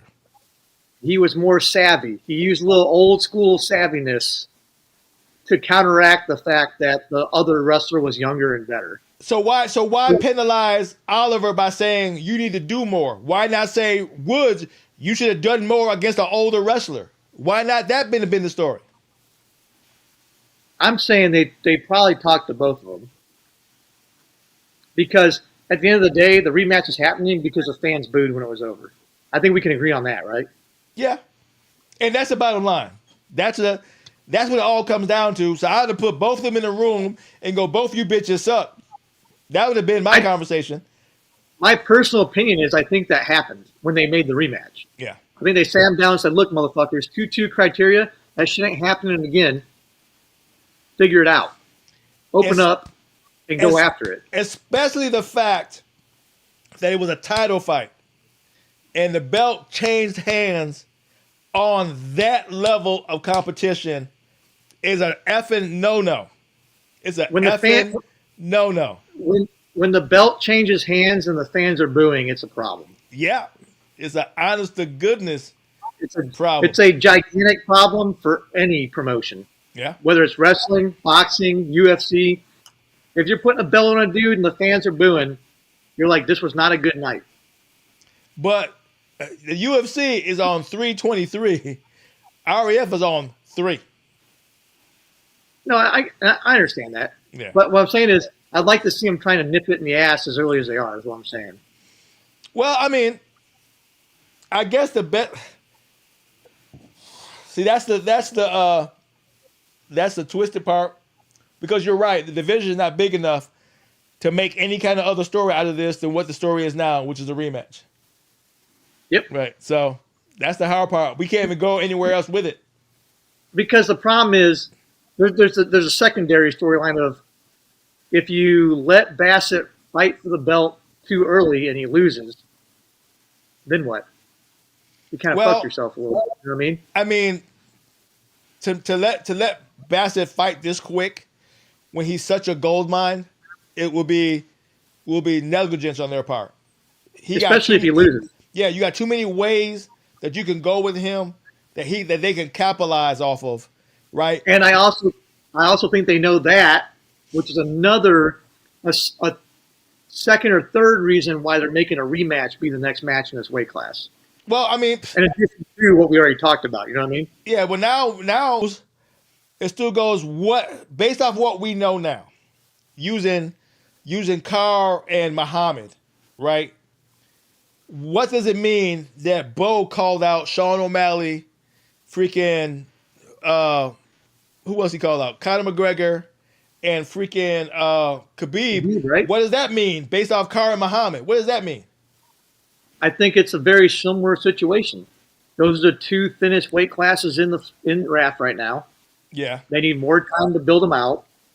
And if you can make a big name space filler while you're building out the weight class, right? You do that, right?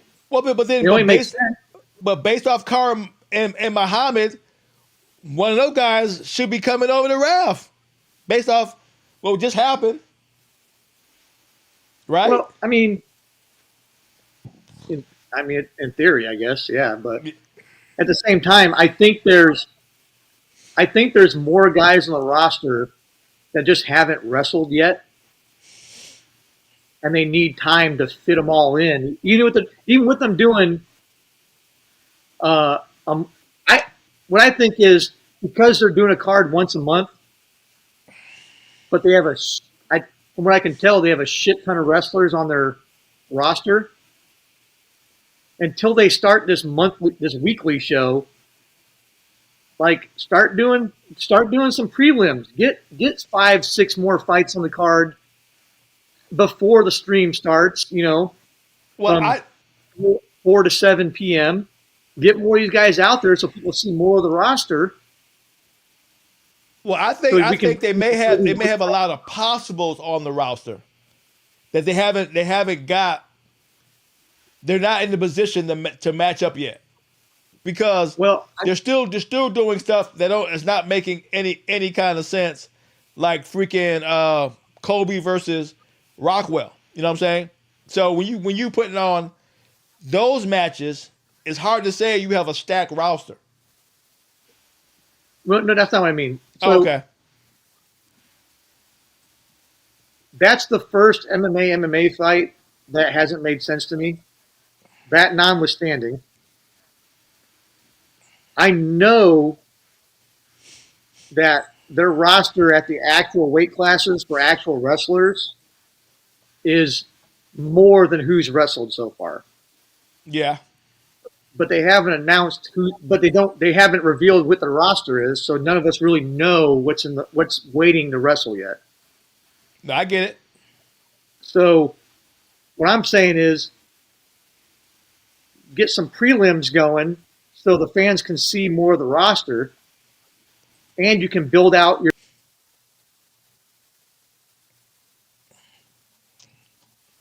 5, 6, 7, 8 in the weight class in the prelims, and you can let these guys start building their own rankings through results on the mat. I And then agree. someone like me can sit down and give rankings based off results and based off X, Y, and Z, and they can be accurate. And on top of what big thing about rankings is, even casuals when they look at it, they start seeing names. Mm-hmm. They can start looking at all these guys in the rankings. They can start teaching themselves. And then once they have name familiarity, when we come out with a story about some random dude, these casuals are like, oh, I saw that guy's name on this thing, and he did this and this because I looked at it. Oh, this story's a little more relevant to me now. So I think that they should make a permanent 10 match card to where it's 10 matches, five prelims, and 5 main cards. 5 prelim, 5 main. That way, you're not oversaturating the pros, right? I mean, they're all pros, of course, but you're not oversaturating your stars, right? And you're getting enough body of work for the up and comers. See, I was thinking about keeping it a 10-card main because the matches are only 6 minutes. It's not like a 15-minute fight like UFC. And then adding like 5 or 6 prelim matches or whatever. You could put 10 prelim matches because if you're doing 5 to 7 or 4 to 7. It's too big. It's too big. Well, I mean, I'm saying. No, I'm saying wrestling. It becomes too much wrestling to the casual fans. That's why the UFC only has five on the main card, and they got the pre prelims, they got the pre early prelims, then they got the prelims, then the main card. They fill the card up with plenty of don't mean shit matches, right? And then they have the main card, right? But like I said, will you get the participation out of pay-per-view for that many wrestling matches? Well, what I'm saying is, you want to talk about building a brand, right? Yeah. I can watch the prelims and the prelims on UFC for free. Exactly. I only have to pay to watch the actual main card. So imagine Raph, because the people that show up to watch it in the arena are going to be more than happy to watch 20 wrestling matches. They're going to be more than thrilled to watch 20 wrestling matches, especially if it starts.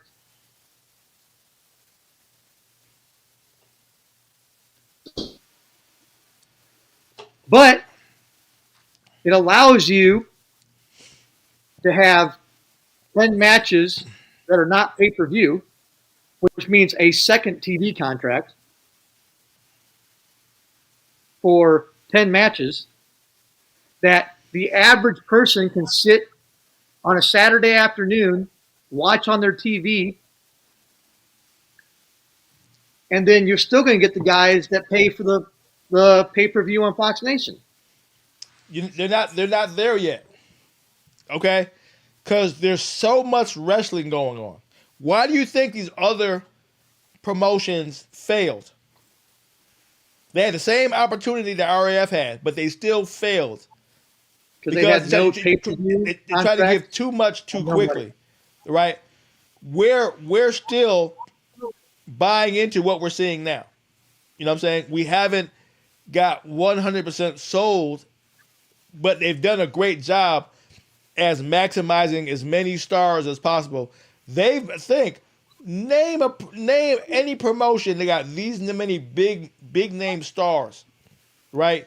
The UFC has got what they got because they were able to build stars before we knew who stars were, right? We know who our top level wrestlers are, so that's the difference, right? But I'm saying, like, imagine, like, so, or think about this maybe. So, especially during football season, right? Fox has a 12 o'clock game, and Fox has a 3:30 game. Okay. You do a 4 to 5 match prelims before the pay-per-view, right? Mm-hmm. But it's on Fox between the afternoon game and the night game of college football, right? Or even when not during football season, it's still you get 4 to 5. You get a 4 to 5 match prelim, which is only like an hour, but you get it on Fox, which people can get with an antenna. So it's not cable. Mm-hmm. So literally anybody in the country could tune in for that 1 hour and watch it if they wanted to for free. Talk about 5-6 matches max, right? Then it rolls into the pay-per-view on Fox Nation. Like, if we're talking, because Fox Nation, Fox, they're all owned by the same people, right? It wouldn't even require, like, it wouldn't require a lot on the ass end to make it happen. You know what I mean? Okay, And so here's the thing. Still talking from a hardcore wrestling fan, you will go what you would want to see, right? That don't mean the viewership will add up. And here's the thing about Fox Nation. Once they get a dip in viewership, that contract to renew becomes a lot harder. So they have to. I guarantee. I guarantee RAF has to hold their numbers that they currently have now before they can even negotiate any additional, viewership, even if it's free. Even if it's free. But go ahead. What are you saying? What I was saying is that they just got an extension. Okay. So as long, even if it were to dip a little bit, as long as it's still one of the most watched things on Fox Nation, they're safe. Okay. Well, based off of what Chad said in the press conference with the reality TV program, what else he said? The international.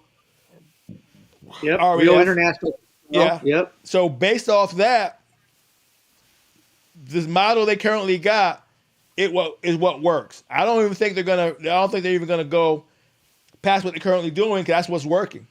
You still got to test it before you go. We're doing this. You still got to test it at some point. So I get what you're saying. They're gonna test it at some point to see if it's viable. You know what I'm saying? Yeah, I'm just saying, like, because I think one of the things that he mentioned at the press conference was that they have all these wrestlers and they don't have enough matches to get them all to wrestle.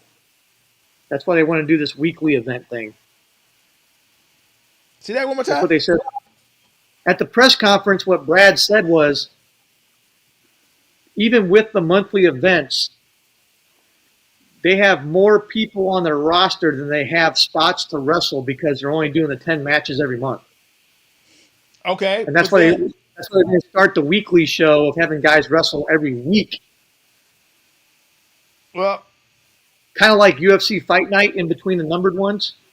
so they probably did that because the contract is only 10 fights. Cause it will make sense. Our RAF3 should have been, based on what you just said, our RAF3 should have been packed full of whole bunch of more matches if that was the case. Because our RAF3 was great as far. No, not RAF3. RAF4 should have been jam packed with extra matches, considering how good RAF3 did. Well, I think they want the 10 match format for their pay-per-views. Mm-hmm. I don't think they want to change and go more or less than 10. Mm-hmm.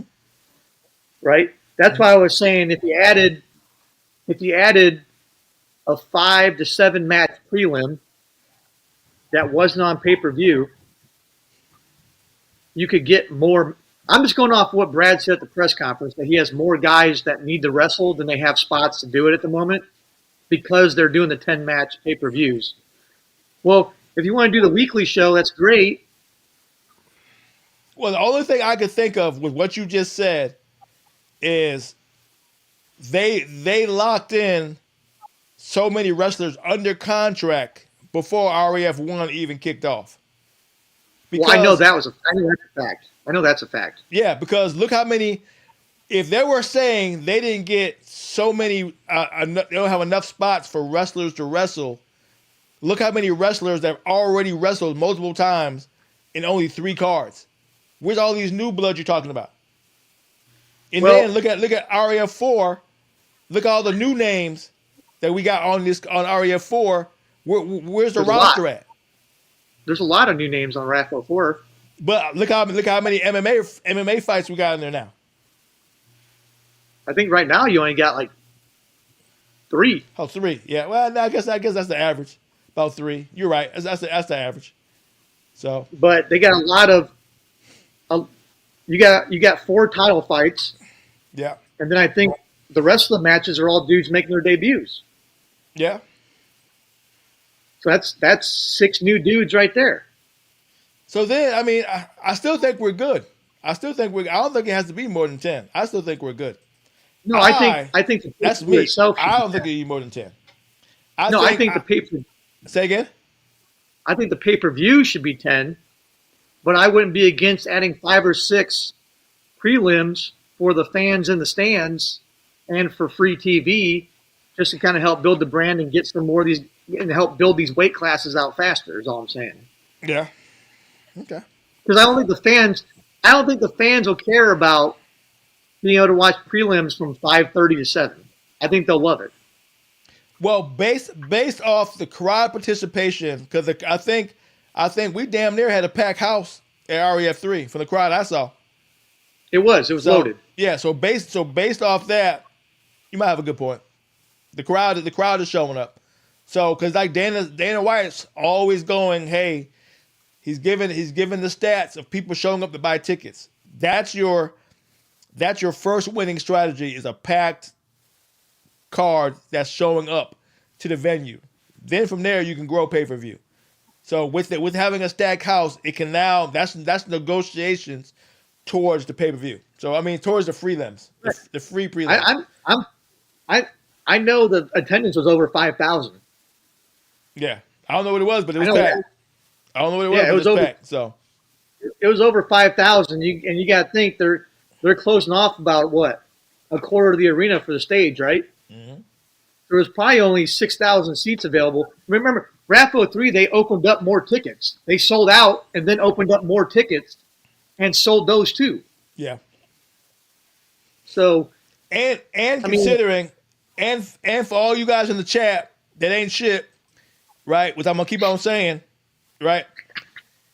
The weather was so jacked up in Chicago, and they still had a packed house and everybody was dying to see that car. That's how good of a job REF did in Chicago. That it was effed up and it was still, yo mama, Marv. That was that weekend. That was that weekend when they got 7, 8, 9 inches of snow, and everybody still showed up to watch that match. Exactly. Yep. It was good to go. So that gave, after REF 3, I was like, okay, they got it now. They whatever the mixture of MMA to wrestling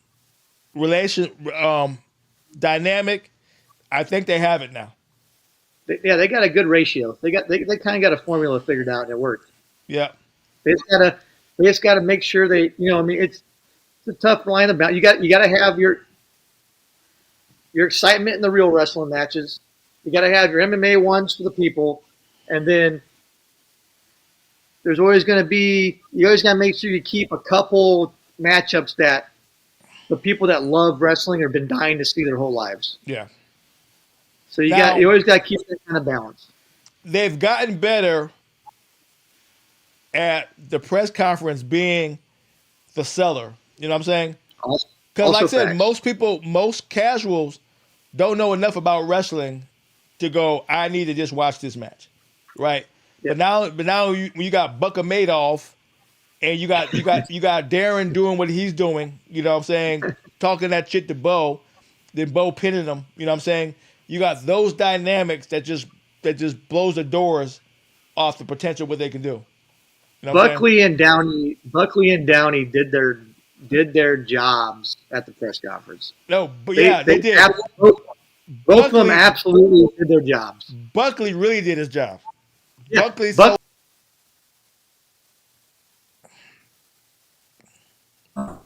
was also phenomenal. Yeah.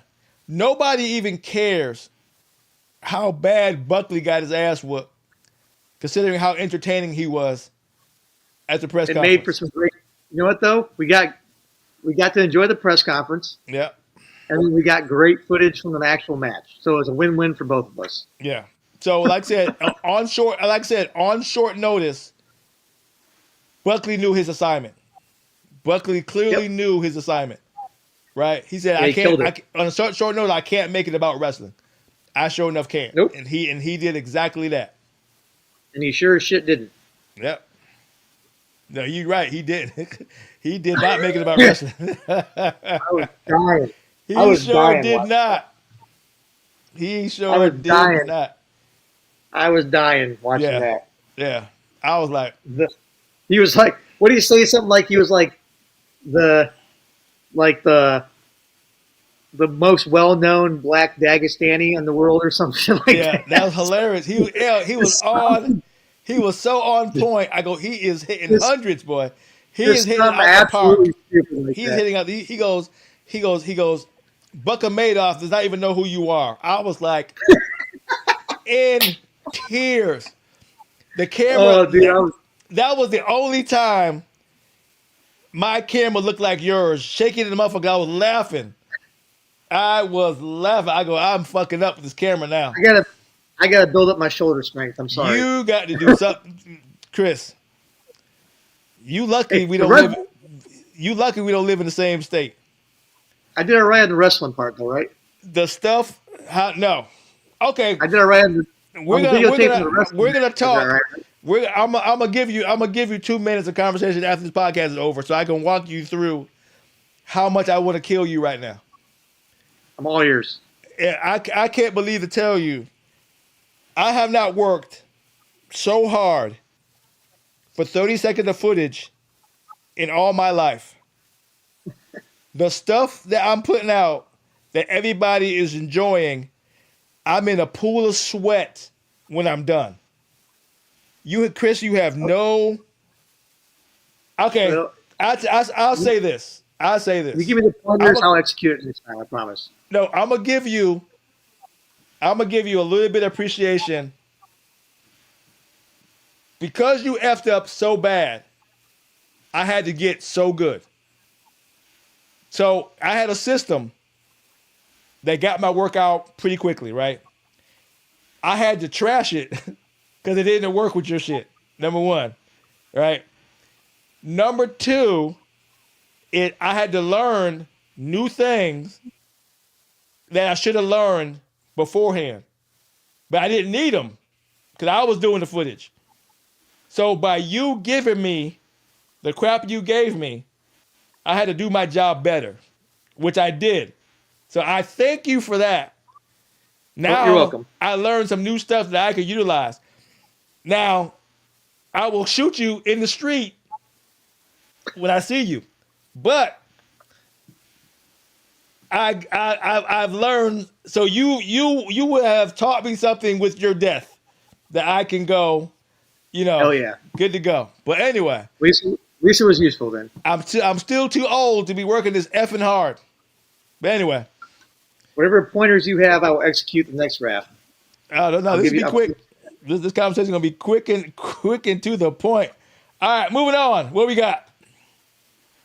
Changes at REF4 that Chris figured out that I didn't even know was even on the table. So I'll let Chris roll with it because I was like, okay, well, shit. All right. Yeah. So we got some changes. One, Hildebrandt's out due to injury, so no Sarah Hildebrandt match at REF04. Yanni versus Gomez has been postponed to a later card because Yanni's injured. So that sucks. That was one of the big ones I was looking forward to. Yeah. That's okay, though. We're still going to see that match, and that's what's actually important. Okay. And then Romero versus Bo Nickel was the original headliner of RAF 04. It's not anymore. It's Hendrickson Paris. I don't see the Romero Bo fight on the website, but I haven't seen anything that says it's canceled either. So that one's still up in the air. I don't have 100% verification on what's going on with that. I'm thinking, I don't think they want to make it a catch weight. I think they want to make it on weight. So either Romero has to come down and wait to match up, because Romero been looking like a big boy lately. So I'm wondering if maybe Bo doesn't want Romero to be that much heavier than him. And it's also possible Yoel doesn't want to cut, and it was billed as a title fight. But I would just say, if you want the match to happen, make it a catch weight, just like you made Carr versus Muhammad, and make the fight. If you're not gonna do that, then put Bo Nickel up against the winner of Hidley Cardenas and call it a wrap, and just have Bo Nickel wrestle at 5. yeah, I mean, so that's what I don't understand. Particular matchup is, on one hand, you want to say Bo Nichols is a wrestling icon, which means there shouldn't be no problem in getting him the right matchups, right? I agree.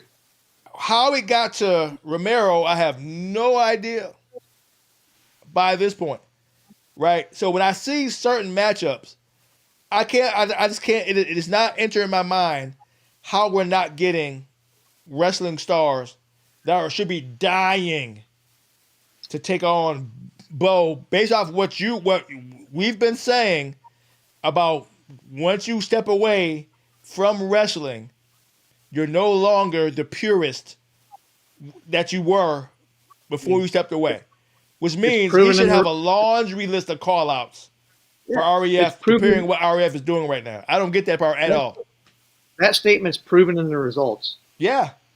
We got, I'm saying we, like I'm doing MMA right now. We got fucked up at REF3. You see what the chat said about Bo? No. Even that statement Hold on. is making me go, shut your face. Wow. He said overrated in wrestling and good in UFC. Bo's not good in UFC, which means Bo sucks. I mean, what are you, Marv? What are you doing right now, bro? Marv is trying to build a name in the chat. Go, Marv, with your bad self. Marv said he's Marv, gonna build a what? name in the chat room. You can never see my face, but I'm gonna be a He said star in we. the chat. He said we don't know ball. You're right, Marv. It might be your bedtime, you clown. It might be. It might be. So that right there is just where I'm at right now. Because Oh my God, if the chat agreed with us. did they? They're on the same. They agreed. They're on the same page. Oh my God. Well, You're better than this, guys. You're better than this. apparently they're not. I told they weren't shit. Oh my God. Why are you making me agree with Coach D, guys? Come on. First of all, you know, I think Bo ain't shit in MMA at all. At all. So I don't know that part at all. But wrestling, his pedigree does match up for him being the GOAT. Now I don't know about the GOAT, but being some of the top 10 in wrestling. So, but why? But how nobody's not calling him out? Is it Bo would murder me? Of course he would. Of course he would. These guys I'm grandpa, remember? You guys are absolute clowns. But anyway, what I don't understand is why I am not seeing a bunch of low level call. Okay, so I take it back. There's two reasons, right? REF is still doing big numbers, but in a small pool, which means the small pool that is paying attention to REF is still great, but the masses has not caught on board yet, which is why you're not getting any kind of call outs. There should be MMA fighters across the board going crazy on how bad we're getting mollywopped at REF, especially after what Mendez and Chandler put on as far as their matchup and what their star power is. Because I guaranteed a lot of eyeballs was paying attention to that particular match to go, should we do this? 100%. I'm pretty sure there's a lot of MMA fighters who have wrestling pedigrees are going, should we do this? Based off what Chandler and Mendez did, they're back on the fence again. The chat's on one right now. What they saying? Marv just said MMA fighters are dog shit. All right, Marv, you coming close to being now I know you young. now I know it's past your bedtime. Where's your mommy It's fun at? for us, though. I'm gonna tell your mother. You're out here being disrespectful. I'm telling your mother. Any actual wrestler will murder them. That's Marv's poor upbringing right there. Well, so far, he's not necessarily wrong. In what aspect?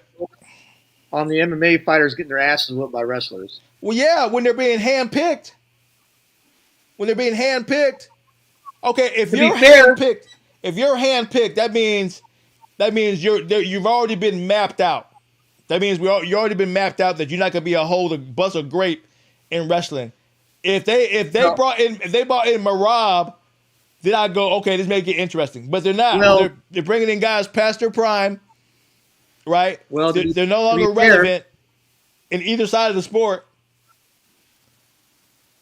To be fair, even when Bo Nichols came back, his first match back was hot garbage. So what are you saying? It wasn't great. Exactly. Wasn't great. I agree. Exactly. Now, to be fair,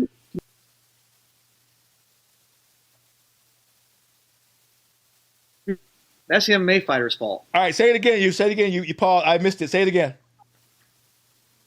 I say if the MMA fighters are getting handpicked, that's the MMA fighter's fault. No, those are the only ones willing to show up. That's what I'm saying. Until you get. I can't help that the MMA fighter's pride is getting in the way of wrestling people, especially MMA fighters that are based in wrestling. First of all, I don't think it's pride, right? I'm thinking it's either the payday is not there yet, right? Or they're in a position to where they can't do it, right? Like, I was shocked that Michael Chandler, who is still relevant in the UFC as far as Dana White's concerned, I don't think so, but the amount of top spots that Michael Chandler is still getting, the fact that he was able to go to REF, wrestle, and then come right back immediately and get a shot at the White House says a lot. I don't think everybody else can do that. You know what I'm saying? Well, I think like Chandler and Mendez, they actually did it as like a like they got paid obviously. But yeah, I'm pretty sure they did. I think that those two specifically, when they said in the press conference, they felt like they owed something to the sport, so they did it. Yeah, but I'm thinking that's fair. So I'm thinking that all the MMA wrestlers who think they have high level MMA wrestling should be chomping at the bit to have another platform where they're not getting punched in the face, they're not getting leg kicked, they're not getting knees to the gut, and get another payday is not running over the raft. I agree. They should. So the question is, why aren't they? That's they're afraid. That's what I'm trying to research to find out. Now, Buckley was a surprise. I wasn't expecting to see Buckley, but it's considering he was a last minute, replacement. I can't remember the guy that was before him who was definitely a wrestler. The guy, I see his face, I can't remember his name. He was a wrestler. I know. Well, so, I'm telling you, I think they're honestly afraid to get their asses whooped. Nah, because MMA, that's how it happens. You either win or lose. No, I mean, I'm just saying I just maybe they're not that confident in their actual wrestling ability. They took a lot of shit in UFC. But maybe they're not that confident in their actual wrestling match. See, now Chris belongs in the chat with Marv. He's talking that bullshit. Right? I'm just throwing an option out there. I hear what you're saying, and I can't really argue because we're getting our ass whooped. But that's keeping that shit, Chris. You're gonna have to pay the price pretty soon. But right now, I can't say shit because we are getting our ass handed to us. See, this is what happens. This is what happens when a short man who has a mic on social media can talk shit, right? Because he knows that where we're at in the level of the game right now. He's right. Technically, he's right. But I'm not even trying. I'm honestly not even trying to talk shit about this. I'm saying I can't change my opinion on why they don't want to do it until I see some kind of results that show me that it's not the case. But using a word like scared, that's the wrong type of bullshit to say. When you say a man who fights for a living is scared, that's the type of shit that gets you fucked up in the street. Well, so by you saying that, I could say, you could say, okay, not prepared to wrestle. If you just say, let me rephrase it. You see, a lot of these fighters aren't prepared to wrestle at RAF. That's why they're not stepping up. I would agree with you then. But to call them scared and they fight for a living, that's kind of fighting words. Let me rephrase it. I'm saying what's more accurate is they're confident in their wrestling abilities in MMA, and they may not be so confident in their wrestling abilities in an actual wrestling match. Okay. But then, based off that, we could easily see a lot more Michael Chandler Mendez matchups. They go, hey, I won't fight a RAF wrestler, but I will fight an MMA wrestler. Right off the rip. Kobe should have been fighting another MMA wrestler. Well, instead of Rockwell. I just thought about this. Wasn't it Bo Nickel and Kazmat talking shit to each other that Bo Nickel said he would absolutely fucking destroy Chimaev in a wrestling match? Yeah. So why the fuck isn't that a wrestling match at RAF? It's already pre-written, ready to go. They can't afford it. That's why. He's Russian. Pay him $30,000 and it's worth like $8 million in Russia. Do you know? Okay. You know what? I'm joking. I'll give you this point. I'll give you this point. Right. There's now enough money out there for that match to happen. Right. I agree. But Izzy and Chad are not in that game yet. Izzy and Chad are purists, right? Which means they're not going to go that far yet. You know, but Bischoff's not a purist. So, huh? But Bischoff's not a purist. Okay, but yeah. I mean, like they got enough people in that room that could say, "Hey, Nickel and Chimaev have been talking shit since."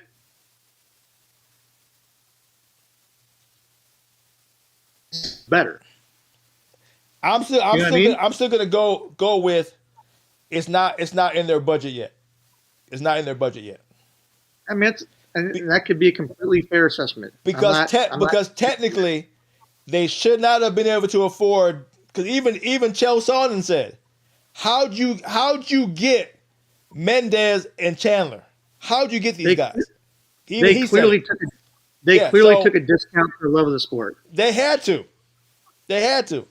So, Machaev is not even thinking on that level. He goes, I ain't taking no discount for Bo Nichols where I can get him at UFC. Not Machaev, Chimaev. Who? Kazmat, my bad. Kazmat. He's still saying, I could get Bo Nichols at UFC and get my money. Why would I take a discount? But because the shit talking wasn't about UFC, they were shit talking each other about who was better at wrestling. And now you have the opportunity for it. But they can still wrestle at MMA with no problem. It's not the same. It's not the same. Okay, but see now you're splitting hairs. You're saying the only way this match can happen is on a wrestling match, and that's not true. Not true. For wrestling, yeah. You could easily go. Me and you are going to bang at UFC and then get there and grapple it the fuck out. You can easily do it. Well, here's what I'm saying. If the two of them got into a straight up wrestling match at UFC, they'd be booed out of the arena. They can do a straight up wrestling match at RAF and have the roof blow off the building. That's the difference. But they can't afford it. Why take a cut for your pleasure? Who are you? Who are you? Why take a cut for your pleasure? Well, here's the deal. I don't think Kazmat's that big of a draw on UFC for money. He is. He's huge. Even though he's a champ, I don't like. When's the last time anyone even talked about that motherfucker? He's injured. There's no need to talk about it. But still, he's injured. But still, like, nobody talks about him though. Let me tell you. Machaev is getting paid so much money from Dubai and everywhere, right? He ain't worrying about shit. If Bo was to go on the REF mat, get it in the center of that motherfucker with the mic and go, I will beat his ass from all over this mat if he shows up. Dubai would pay him all kind of money to go wrestle. That's all it takes. It don't even take Izzy and pay a dime. Dubai and Russia will pay that money if they can make it happen. I guarantee Bo is not going to say that now. That's my take. I mean, I get it. I'm just saying it's there for the taking. They should try to figure out how to make it work. Because the storyline's already there. That will get it done. It ain't even the money. That's what I'm saying. It's not, the money's not going to stop it. Raph needs to make it. That literally could be the thing that puts Raph on the mat. Marv said, Coach D on that bullshit.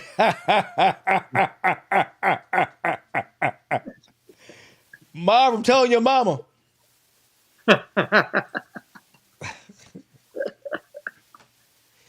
But anyway, so in the wrapping this shit up, Chris, you're right. There's a lot more wrestling potentials out there that can be had. Bo, that matchup would be a killer barn match burner. to make. If done right. If Raph has to get out there and make that story. We're making. That's what I'm saying. Go ahead. They already made the story's already made. No, Bo made the story. No, but Raph's not making it. Bo already made it for the UFC. He needs to make it on the mat at REF and then have Izzy and Chad do the follow up with it. The story's there. The story's there. Yeah, you're right. I get what you're saying. I agree with that. So, and that's all day long with MMA. What's it? What, let me see what Marv say.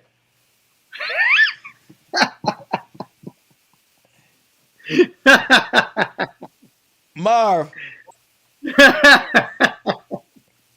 First of all, I will out wrestle you. It was my old man titties make you and then breastfeed you on the mat. That was graphic.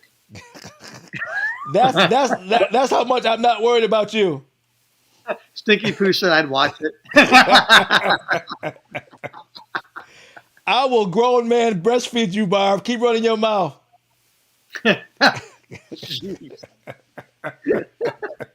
On that note, yeah, let's wrap it up. Probably a good time to wrap it up because I got to work in the morning. But hey, I got some editing to do. Hey, this actually came out to be a pretty good daggone one, Chris. Good job, man. Good job. Yeah, I hope you guys enjoyed it. We'll be back. Are we doing one next Thursday, or are we going to wait till we get to Indy? What are you thinking? What next Thursday is? When's Christmas? The week after Thursday. And what's next Thursday? When is RL4? What day We is got that? this Thursday. RL4 is this 20th. Thursday?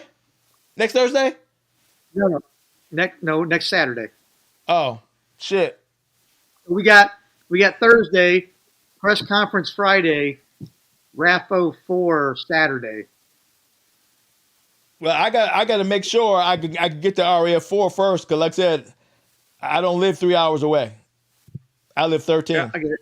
So I'll let you know on that next week, and then we take it from there. Yeah, I mean, we'll figure it out one way or the other. Yeah, but like I said, if push comes to shove, if I can't make it, then yeah, you can do a podcast from your hotel. All right, we'll figure it out. We're doing a podcast Thursday or Friday next week, guys. We'll let you know as we get closer, all right? Yep. All right, Chris, go ahead and wrap it up. All right, guys. Everybody have a good night. Make sure to remember to follow us on YouTube, Instagram, TikTok, and Facebook. And we'll see you next week, guys. Everybody have a good night. Chat, I had a lot of fun with y'all today. Keep that energy up, man. Y'all doing a good job. Keep us going back and forth with you, man. Y'all guys doing a great job. I appreciate it. All right, it's Coach D signing out. Copies.